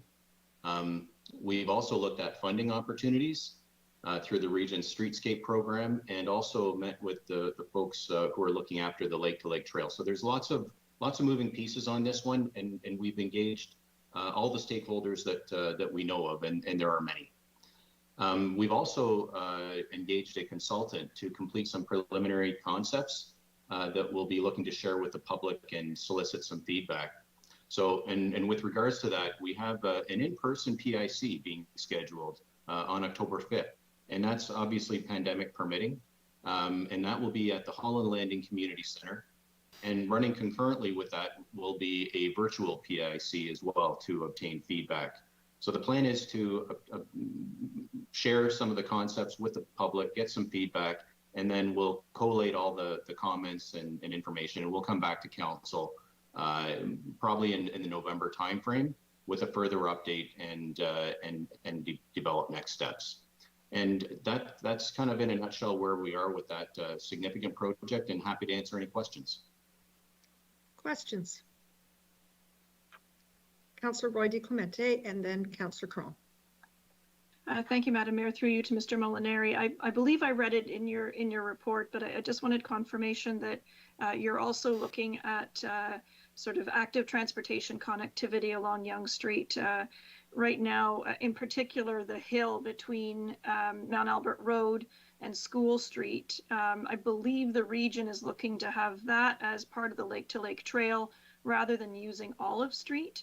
And so right now there's no sidewalk whatsoever on the east side and a very narrow sidewalk on the west side. And so if you're coming off of the Nokita Trail and the Holland River Rogers Reservoir infrastructure and you're trying to get north to the amenities in downtown Holland Landing, it's challenging to say the least, let's put it that way. And I'm just wanting to make sure that that's part of that conversation, is that stretch of hill and the road infrastructure.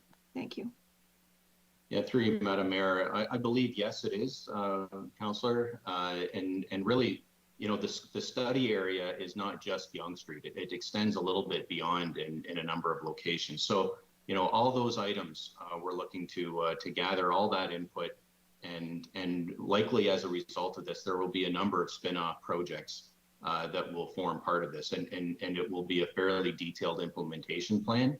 So not everything's going to happen at once. This is going to be what we envision is a multi-year project where we will kind of look at everything comprehensively.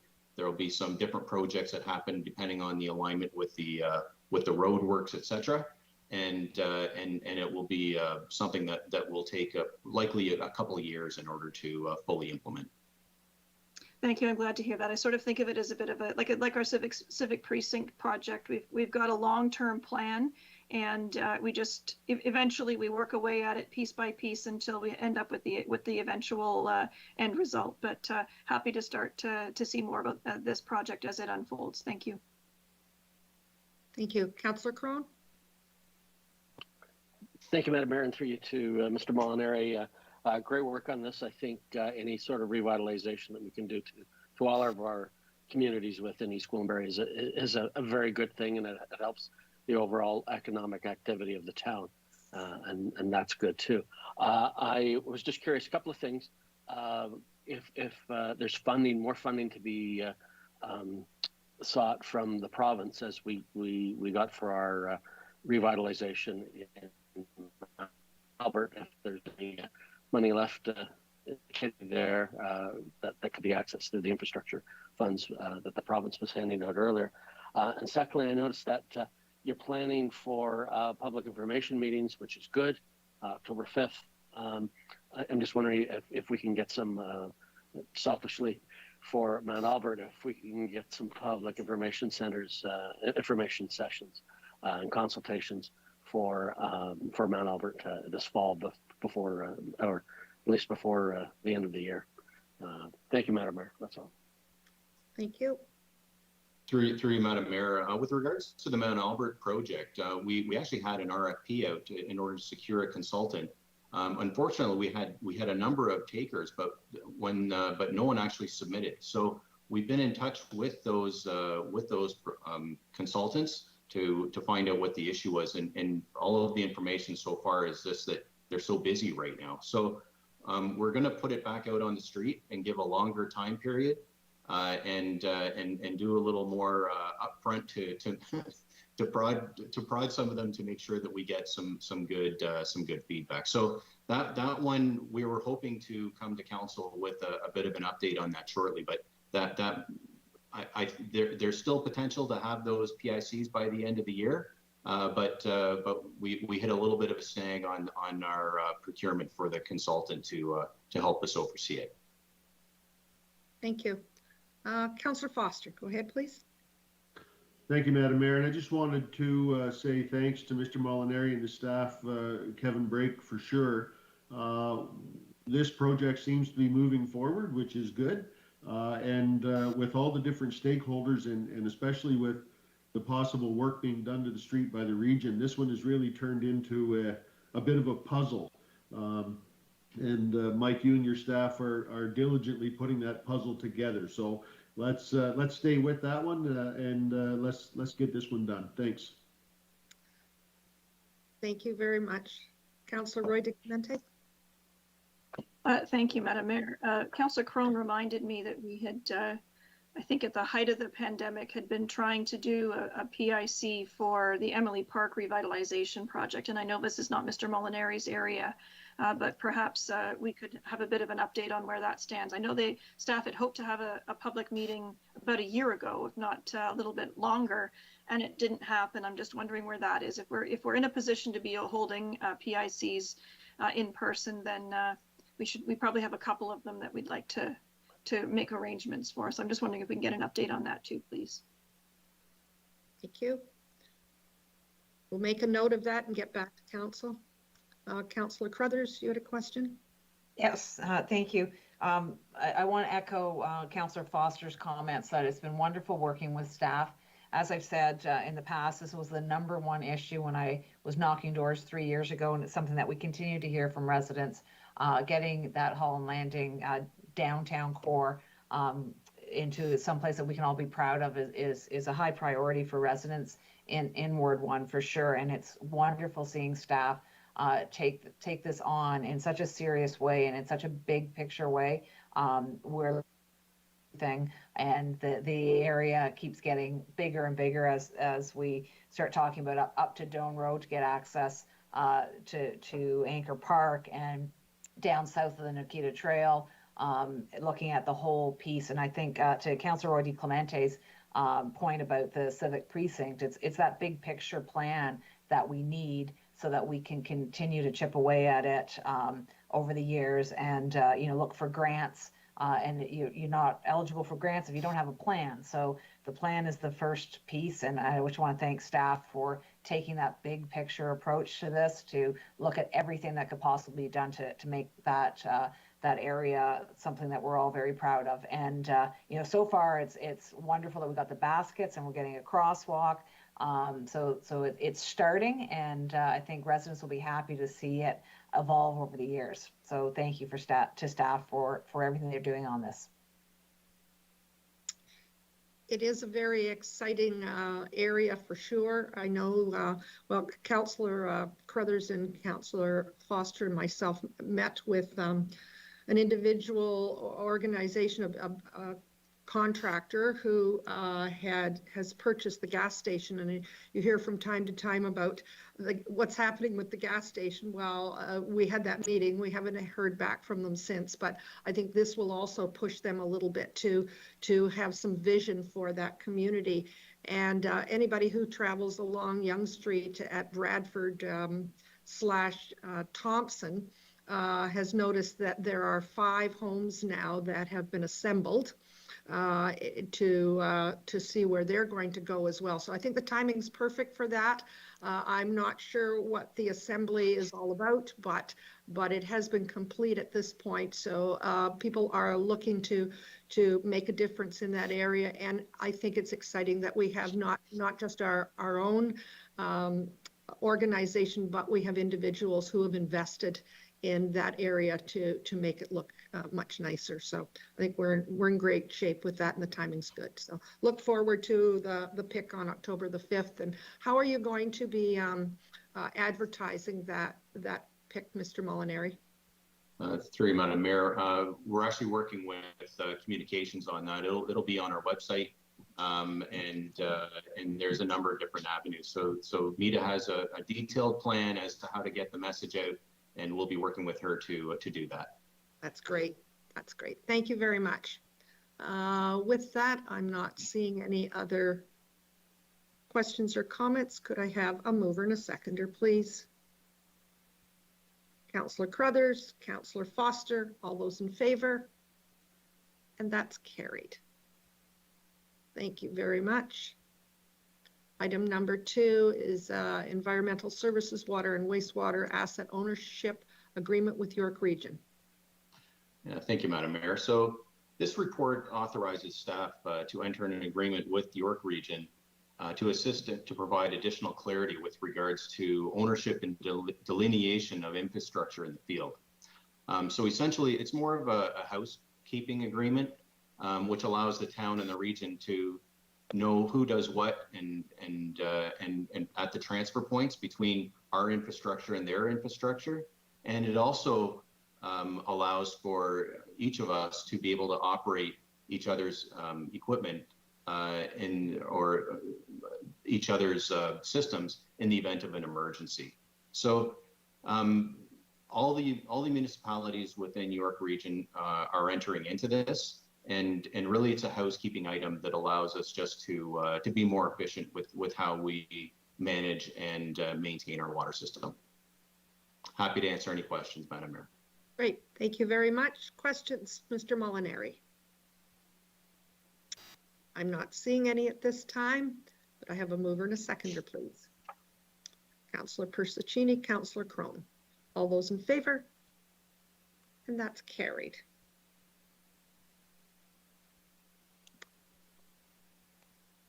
The next item is Community Infrastructure Environmental Services Report, East Townline Bridge, Emergency Measures Update and Advancement of Detailed Design. Mr. Molinari, go ahead, please. Thank you, Madam Mayor. So this report provides an update from our previous memo on July 28th, and it looks to secure funds to proceed with works as needed in order to maintain the bridge that's had some failure, along with another bridge to the north until a more permanent solution is in place. The report also seeks funding to complete detailed design for Bridge 113 and also provide staff with the flexibility to direct award the works once we have a better idea of the condition of the existing abutments and substructure, and to engage specialty consultants in order to expedite the works.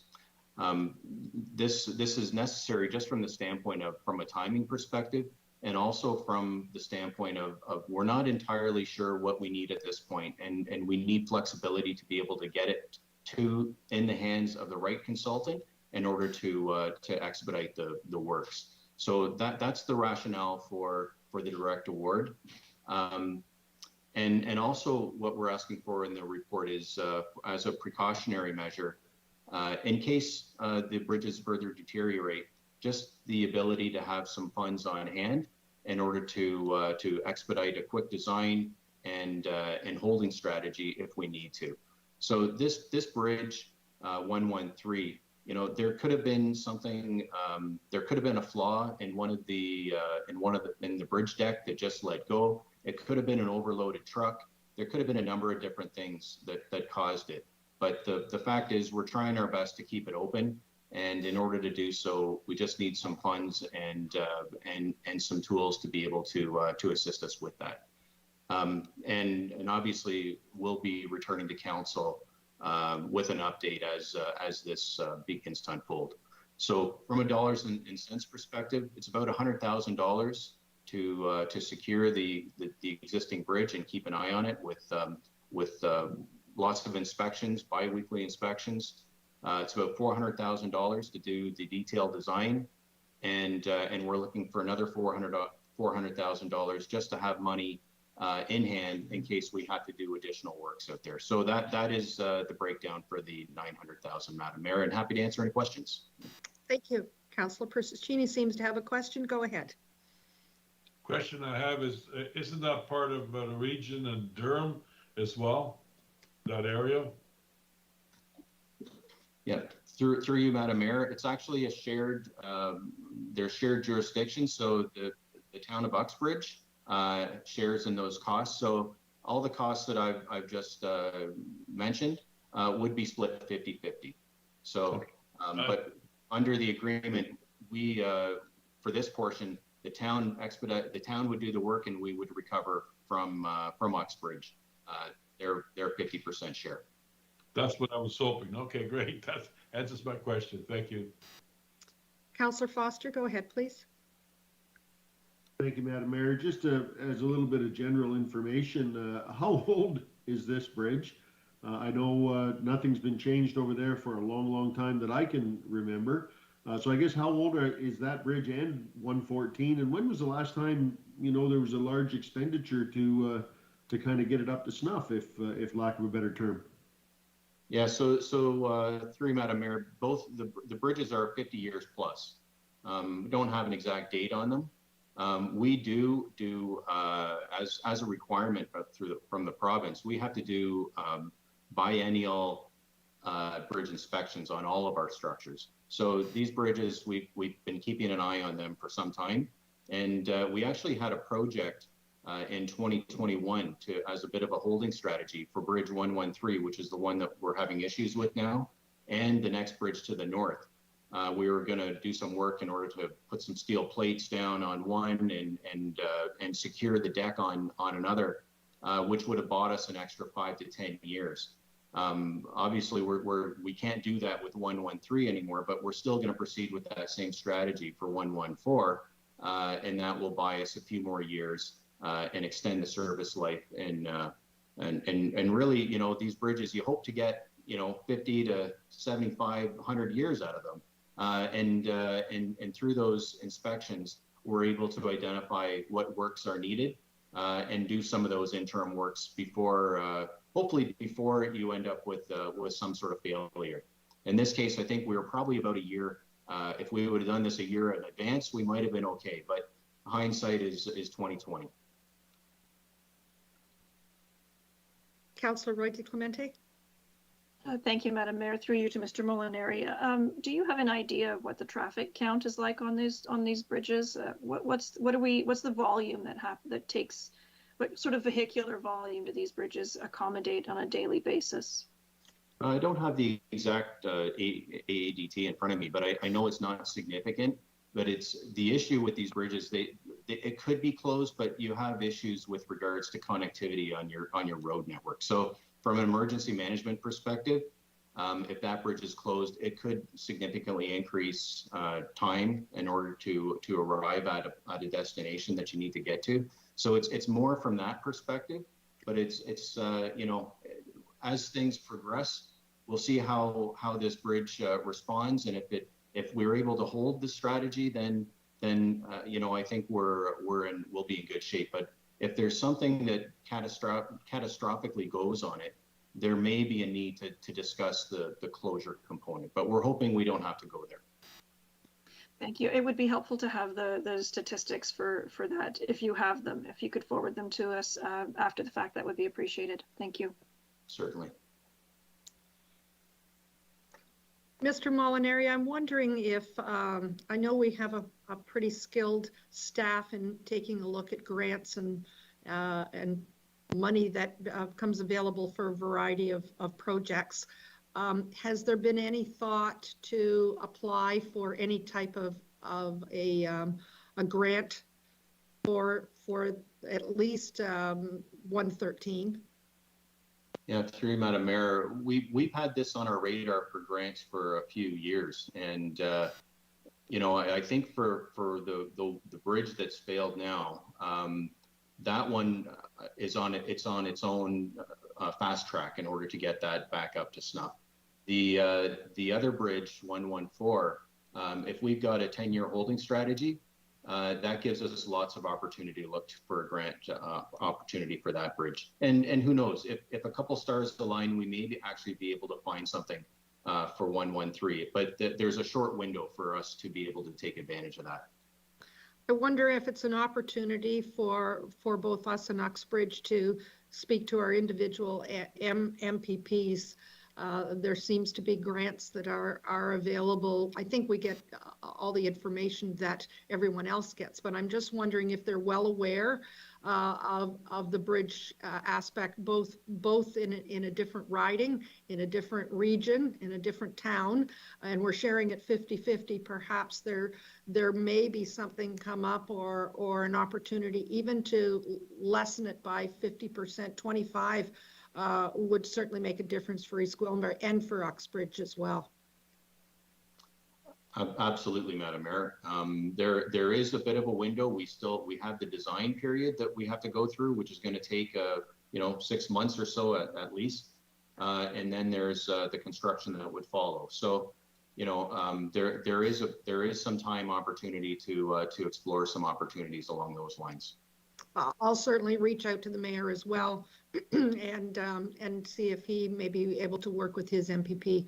And if we have everything ready, one never knows. Sometimes these grants arrive very quickly and they have to be used almost immediately, and we could do both. Thank you. Any other questions or comments? Not seeing any. Could I have a mover and a seconder, please? Councillor Persicini, Councillor Morton, all those in favor, and that's carried. Thank you very much. Item number 4, Community Infrastructure Environmental Services Verbal Update Drainage Petition. Yeah, thank you, Madam Mayor. So this is an update on the drainage petition for the dike repairs at the top end of Bathurst Street. So staff have secured a very experienced contractor, Dan Higgs Construction, to complete the dike repairs.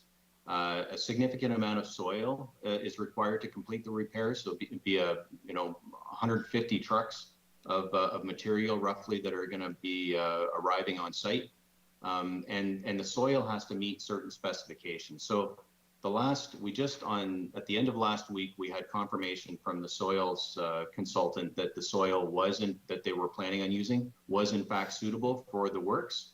And I'm happy to report that the contractor is actually on site and started work on it this morning.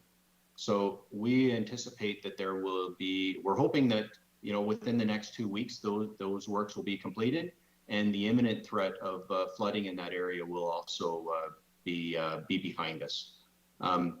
We are in the process now of putting a report together looking at next steps for this area. There are a number of drains within the town, and we're looking at how to best position the town and manage those drains.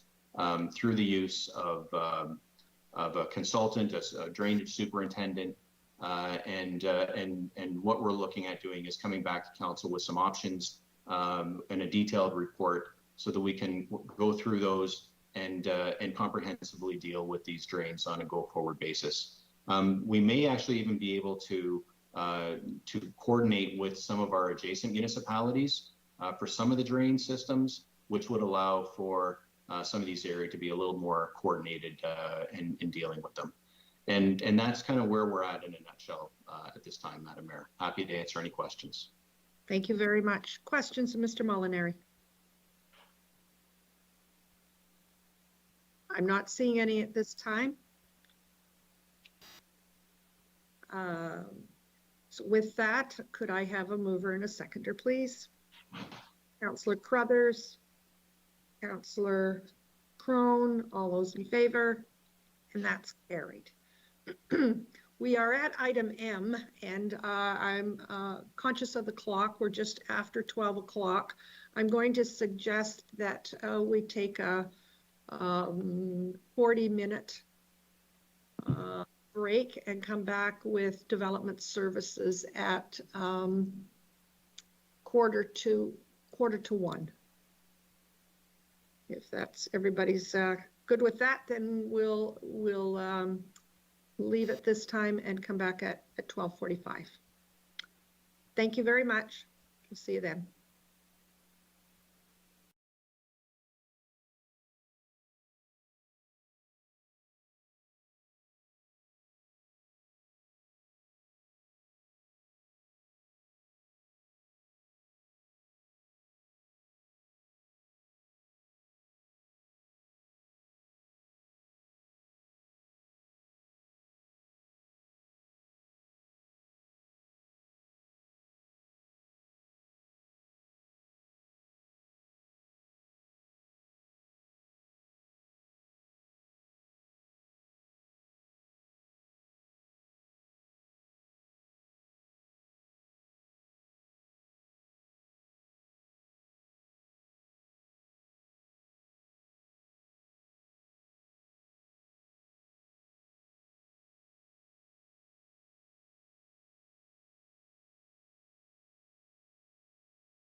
Municipal Council agenda for Wednesday, September 8th, 2021. We're at the Development Services M, and it's Development Services Memo, Social Service Relief Fund 18838, Highway 11. So I'll turn that over to staff at this time. Mr. Ramuno. Thank you, Madam Mayor. Good afternoon, and to members of the council. The first item is a memo for council's information, an update on the York Region's Rapid Housing Project. We reported to council, I believe, about a month or two ago, just indicating that we'd received a site plan application from York Region to add an additional 18-unit modular transitional housing to their existing location on Highway 11, adding to the Leader Place and the Porter Place existing units. Staff have been working very closely with York Region staff. We finalized the site plan application, approved at a staff level as delegated by council. Good news is that we are on track with the region for them to submit their permits, pull permits, and the region is on target to have the project completed and occupied by the end of this year. So it's good news. Things are moving quickly, and we're working closely with our partners at York Region on this. Thank you very much. Questions of Mr. Bruno? Seeing none, could I have a mover and a seconder, please? Councillor Crone, Councillor Foster, all those in favor? And that's carried. Second item is Development Services Part Lot Control Exemption Bylaw Oxford Subdivision. Go ahead, Mr. Ramuno. Through you, Madam Mayor, this is just another part lot control bylaw for council is passing to permit the division and sale of 4 townhouse units in the community of Mount Albert, submitted by Oxford Homes on Couples Farm Lane. Thank you. Any questions regarding this item? I'm not seeing any. Could I have a mover and a seconder, please? Councillor Persichini and Councillor Crothers, all those in favor? That's carried. Mr. Ramuno, anything else today for us? Nothing further from Development Services, Madam Mayor. Thank you. Thank you very much. Any questions of Mr. Ramuno before he leaves? I'm not seeing any. Thank you very much. The next item is Legal and Council Support Services. Thank you, Madam Mayor. Only one item on the agenda today, and it's a report on the overnight parking pilot. So I'm just going to quickly turn it over to Jennifer Nichols, Manager of Bylaw Enforcement, because Jen is really most familiar with the program and best able to respond to your questions. Through Madam Mayor, in front of you is a report providing an update on the overnight pilot project that operated from April 12th to, and it's scheduled to operate till September 12th. This overnight parking project initiative was a proposed interim measure to address some immediate parking challenges that residents identified. Staff have reviewed the program and have not identified any challenges or concerns.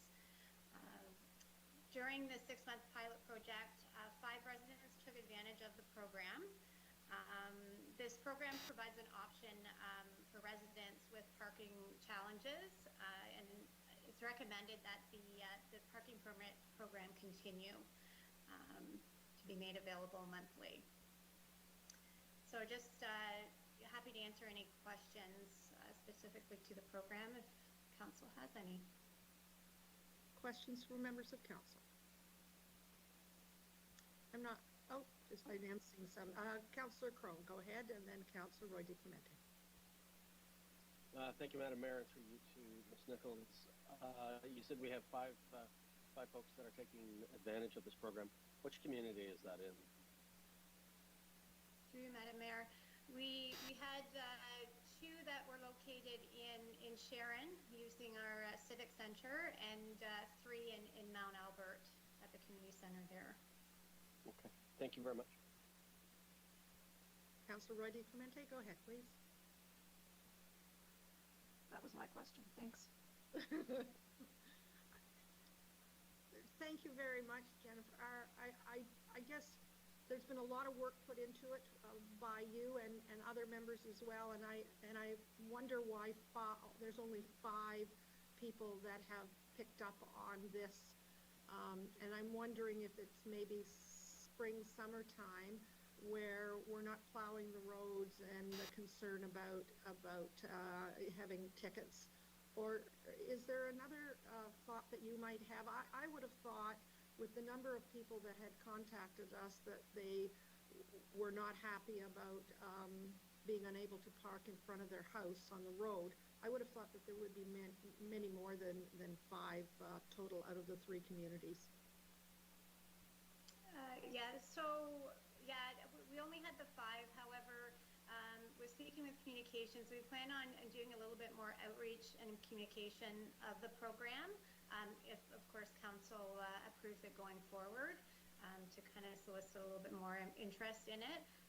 We have had a few calls from residents interested in purchasing permits going forward. So, interest. Thank you. Thank you.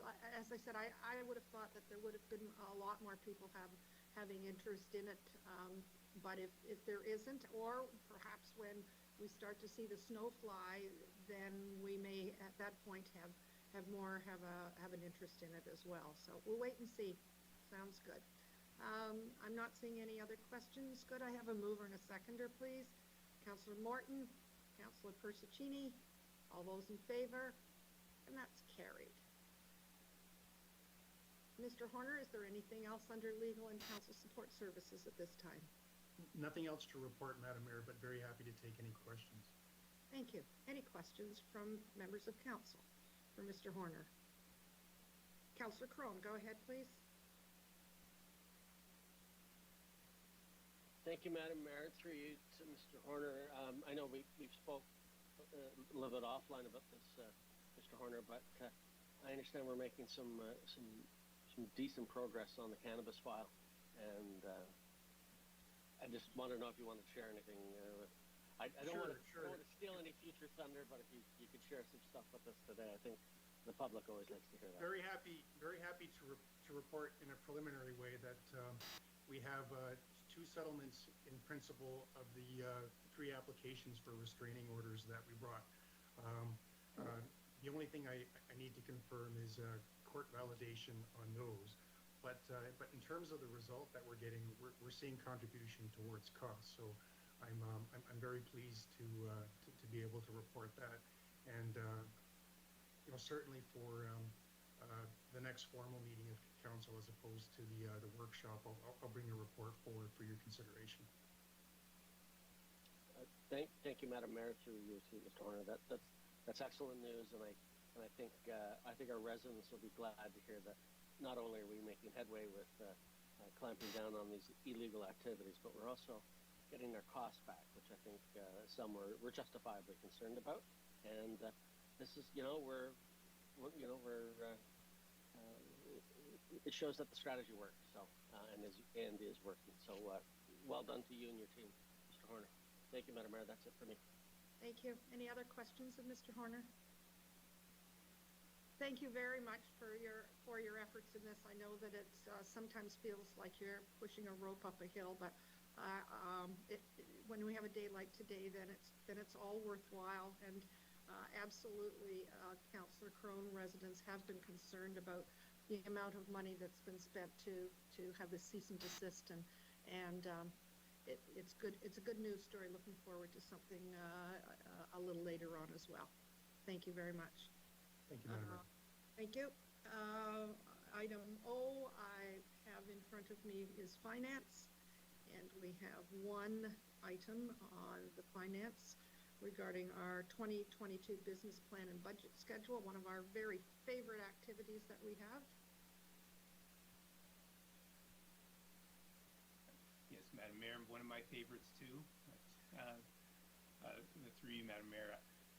We are approaching the deliberations for the 2022 business plan and budget, and we thought it would be helpful to provide council with some of the key dates that will be provided along the process. So If we can go to the next slide. This is kind of the chart of our process. So we've been working on this since July, and we'll be going through as staff and as the operating departments and as our senior management team will be reviewing the budget submissions. We are reminded that council direction that has been given is for us to come back with a budget that has a 0% tax levy increase and a 0% increase to the water and wastewater rates. So we'll be going through that, and we'll be tabling our preliminary budget on October 19th, which is the evening council session in October. So shortly after that, we'll be providing council with the budget binders, so a little light reading for council, and we'll be booking some meetings, individual meetings with council shortly after, beginning of November, to go over some of the key points within the budget and to get any concerns or questions regarding the budget submissions. The deliberations are scheduled for November 22nd and 24th, with a provisional meeting for December 7th if we require it. And hopefully we'll be in a position to approve the tax-supported capital budgets and the fee-supported budgets on December 14th.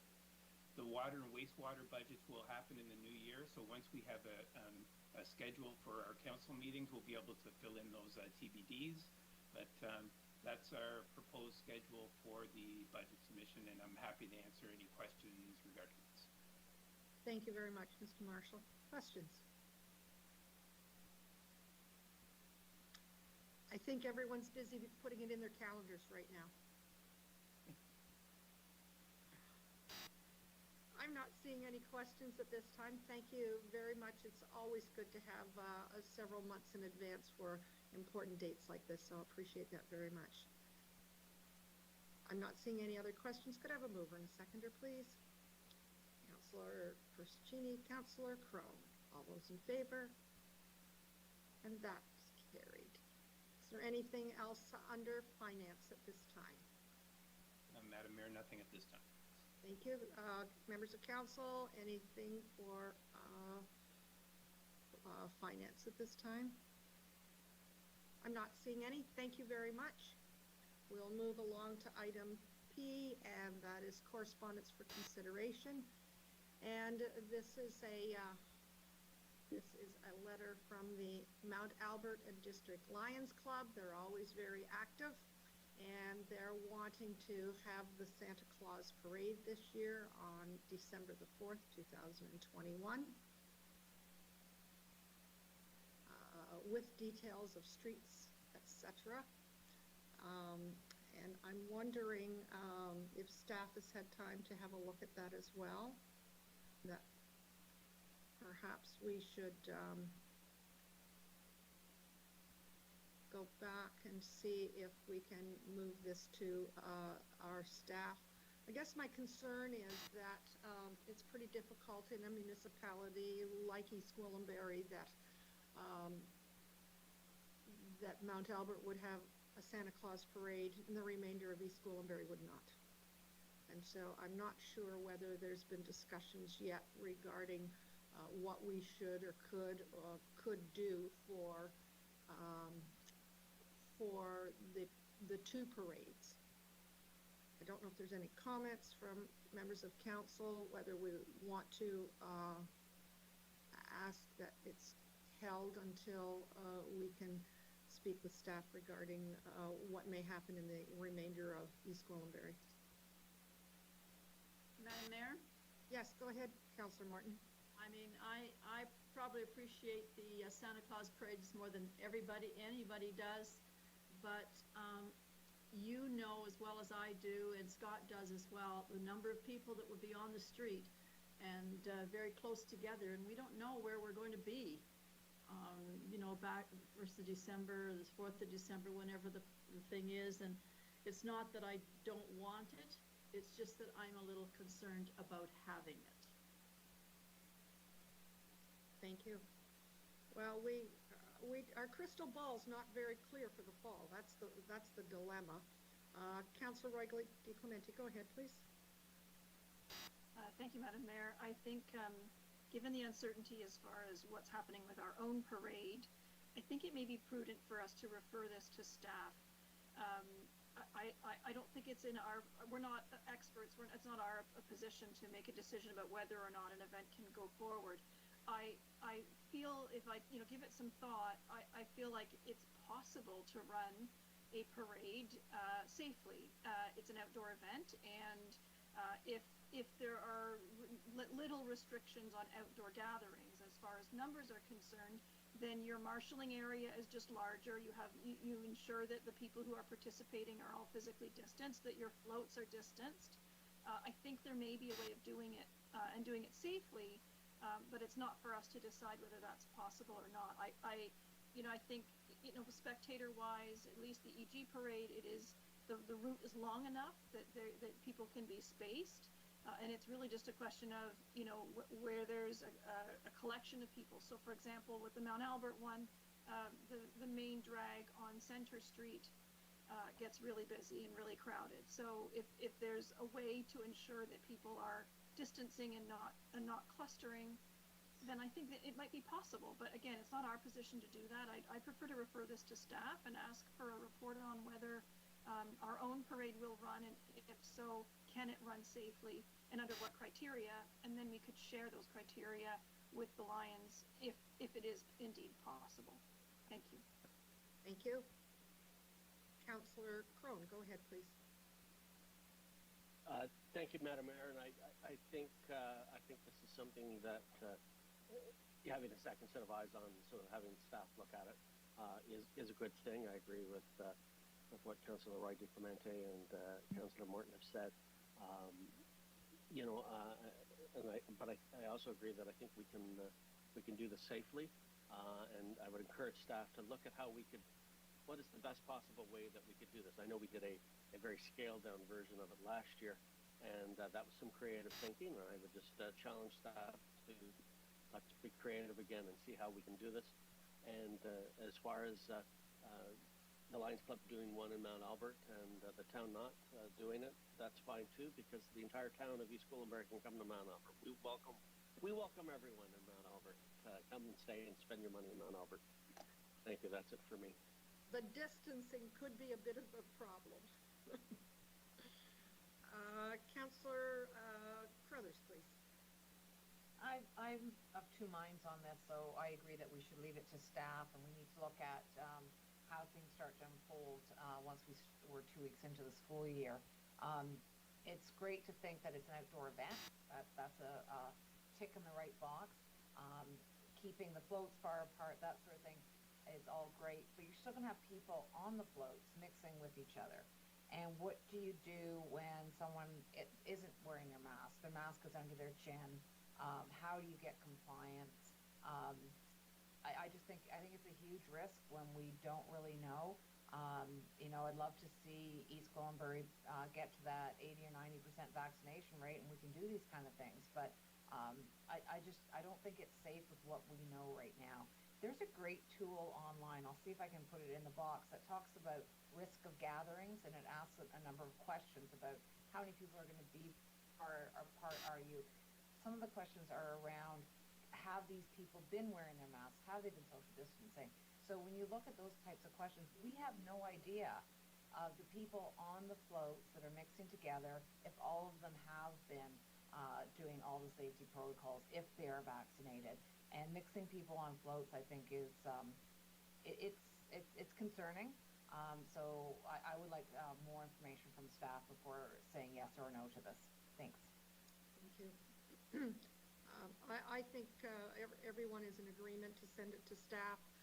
We have staff members that work with both parades, not as much with the Mount Albert one as the town one, but that they could see if there was a possibility of having something come back to us at a later time. I don't know what the timing is to put the parade on, but I think we have lots of time to make sure that if it's going to be done, it's going to be done right. And And with all due respect for the Mount Albert Lions Club, they have said, they've given us two options and said, or that respectfully we decline the request. Well, we're certainly not going to. We're just going to look into it a little more. And perhaps I could suggest that about 6 weeks, we could have a report back if it's ready sooner, for sure.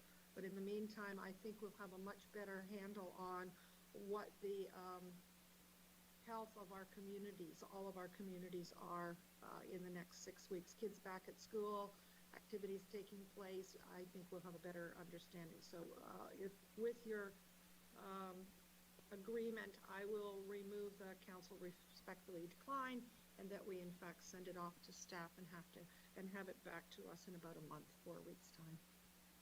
Could I have a mover and a seconder on that, please? Councillor Persicini, Councillor Morton. Thank you very much. All those in favor? And that's carried. Thank you. The next one is from B. Robson, C. Tucker, and C. Worsley of King's Landing Development, Mount Albert, proposing GFL take over waste management at the property.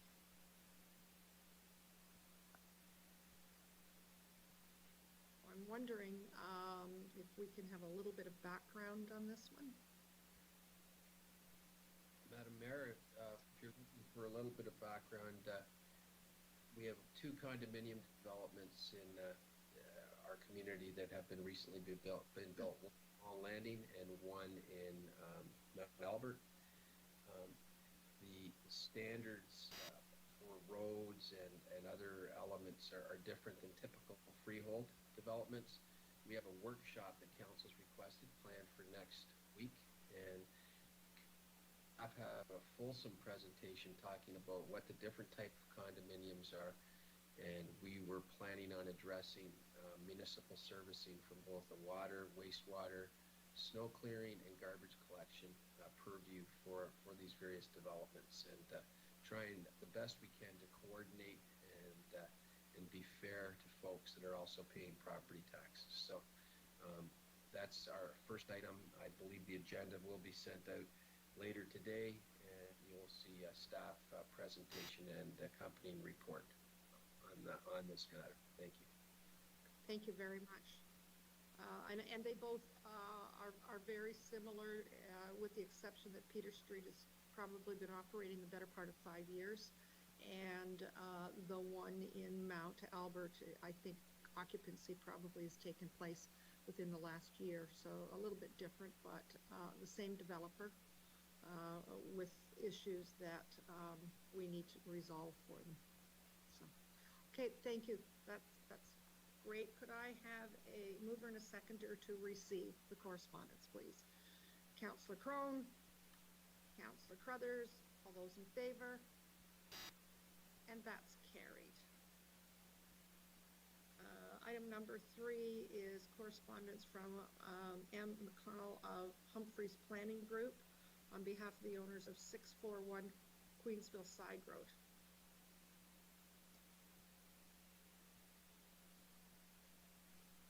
And planning staff will forward the owner's request onto York Region for consideration. Councillor Roy DeClemente, go ahead, please. Thank you. Just a question for through you for staff.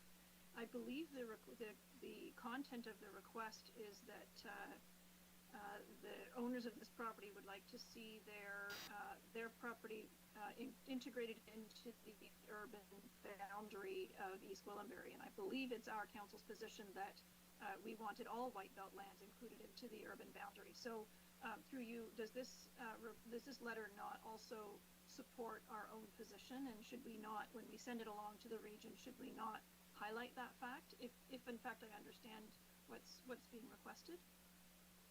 That would be my understanding. Mr. Webster, is that correct? I believe that is correct, Madam Mayor, and as well, we have confirmed we have not contacted all of the white belt landowners, and there is a letter that will be going out in the very near future, I believe later this week, that will highlight to them that their lands are being considered for inclusion for Not immediate, but very long-term development potential. Thank you.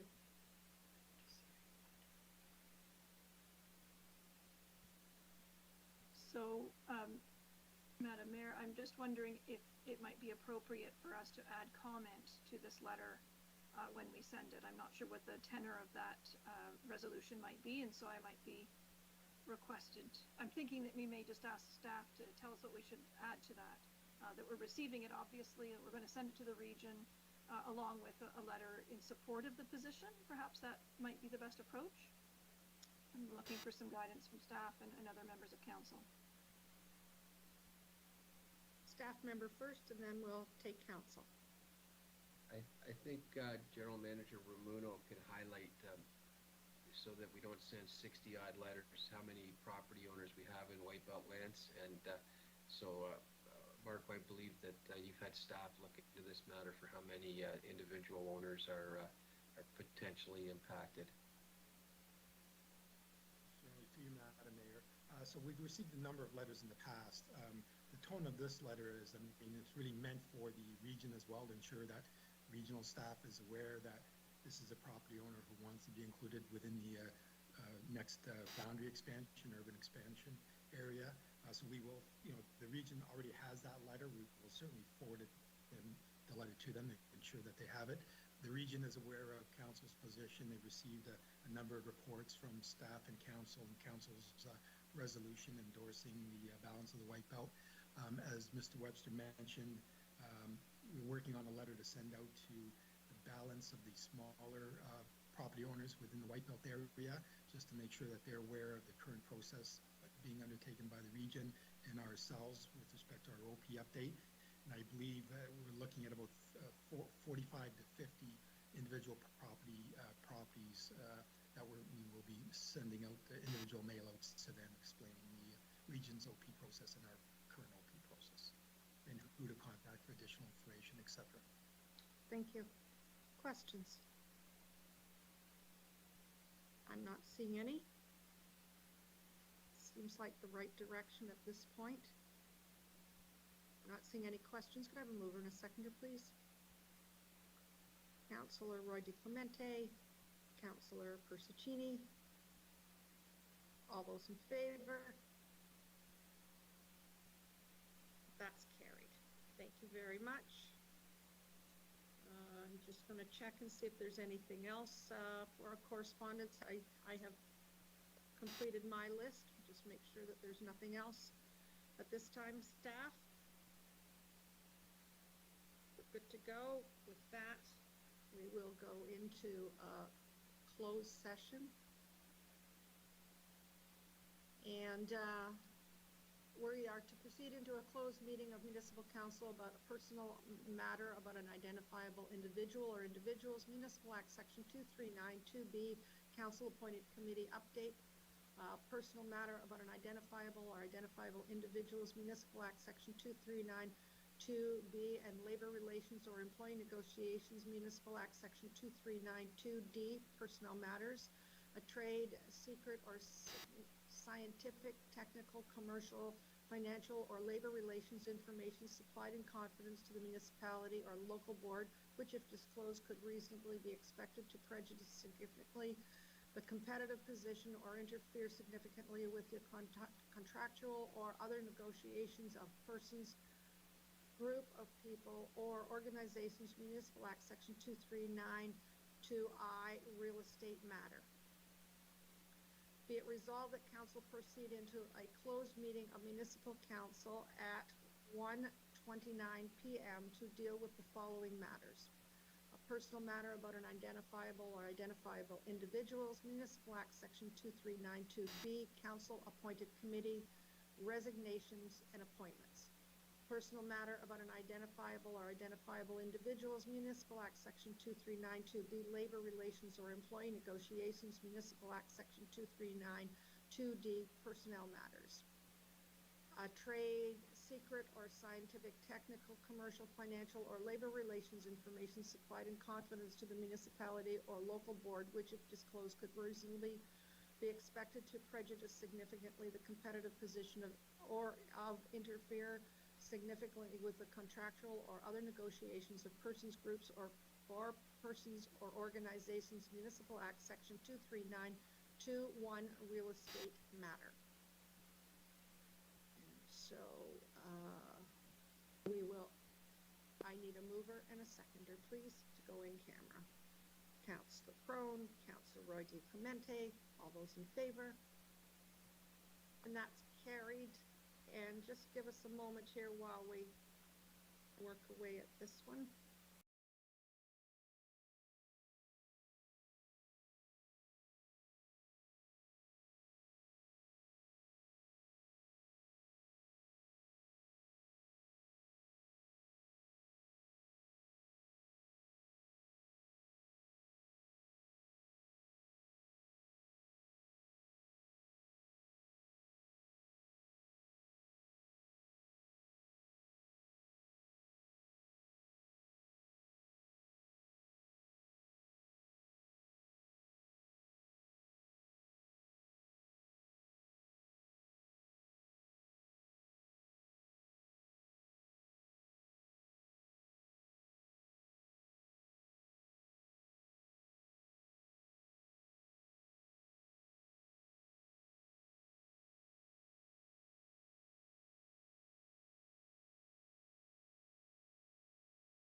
you. And we are at the rise and report from a closed meeting of Municipal Council. Be it resolved that Council rise and report from a closed meeting of Municipal Council at 2:43 p.m.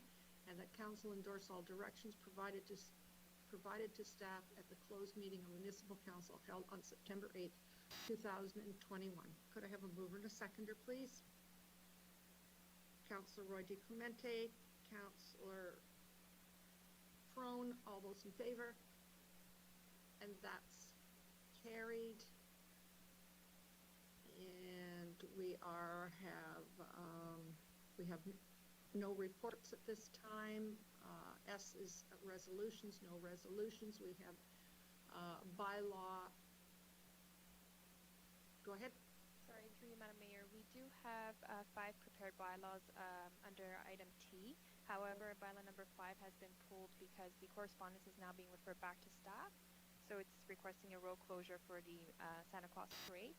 Additionally, we have one additional bylaw 2021-072, with respect to the Arts and Culture Advisory Committee. So appointing a member and removing another member.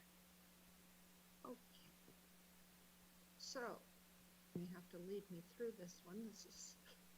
So we are now at the bylaws, item T, and we have 1, 2, 3, 4. I have 5 in front of me.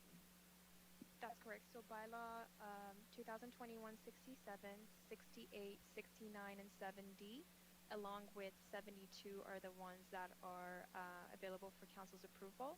Bylaw 2021-0071 is being pulled as the item has been referred back. Yes, thank you. Okay.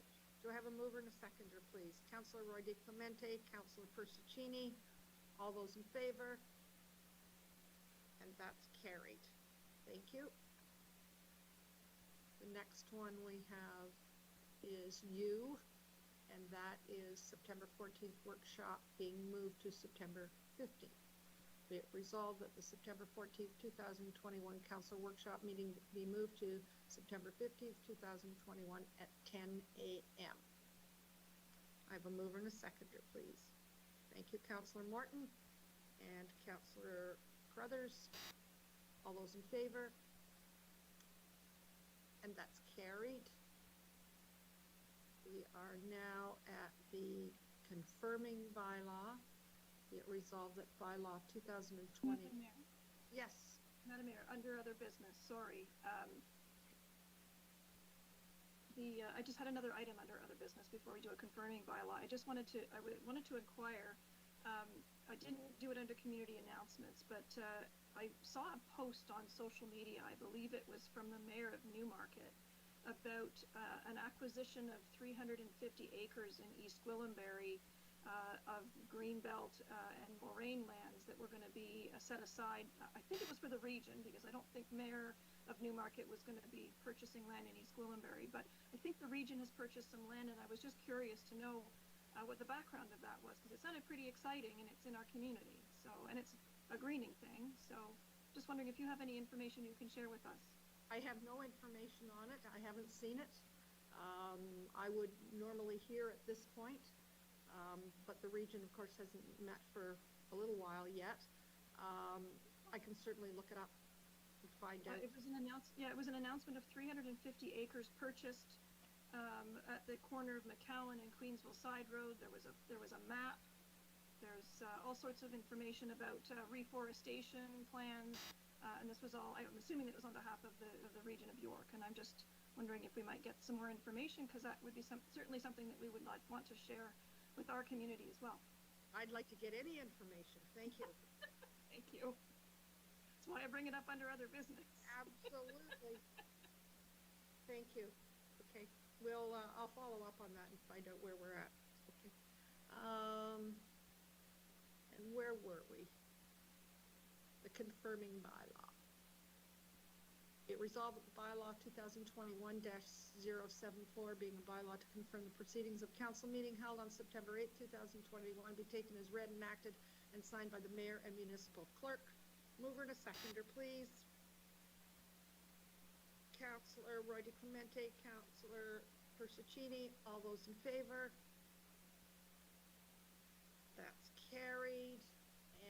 adjournment of our meeting today at 2:48 p.m.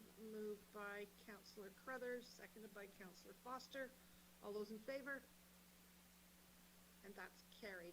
Thank you very much. We've accomplished a great deal today. And I think we're going to have a few more meetings like this that are full of information for us. So thank you very much. Have a great day. Keep safe, everyone. Talk to you later. Bye-bye.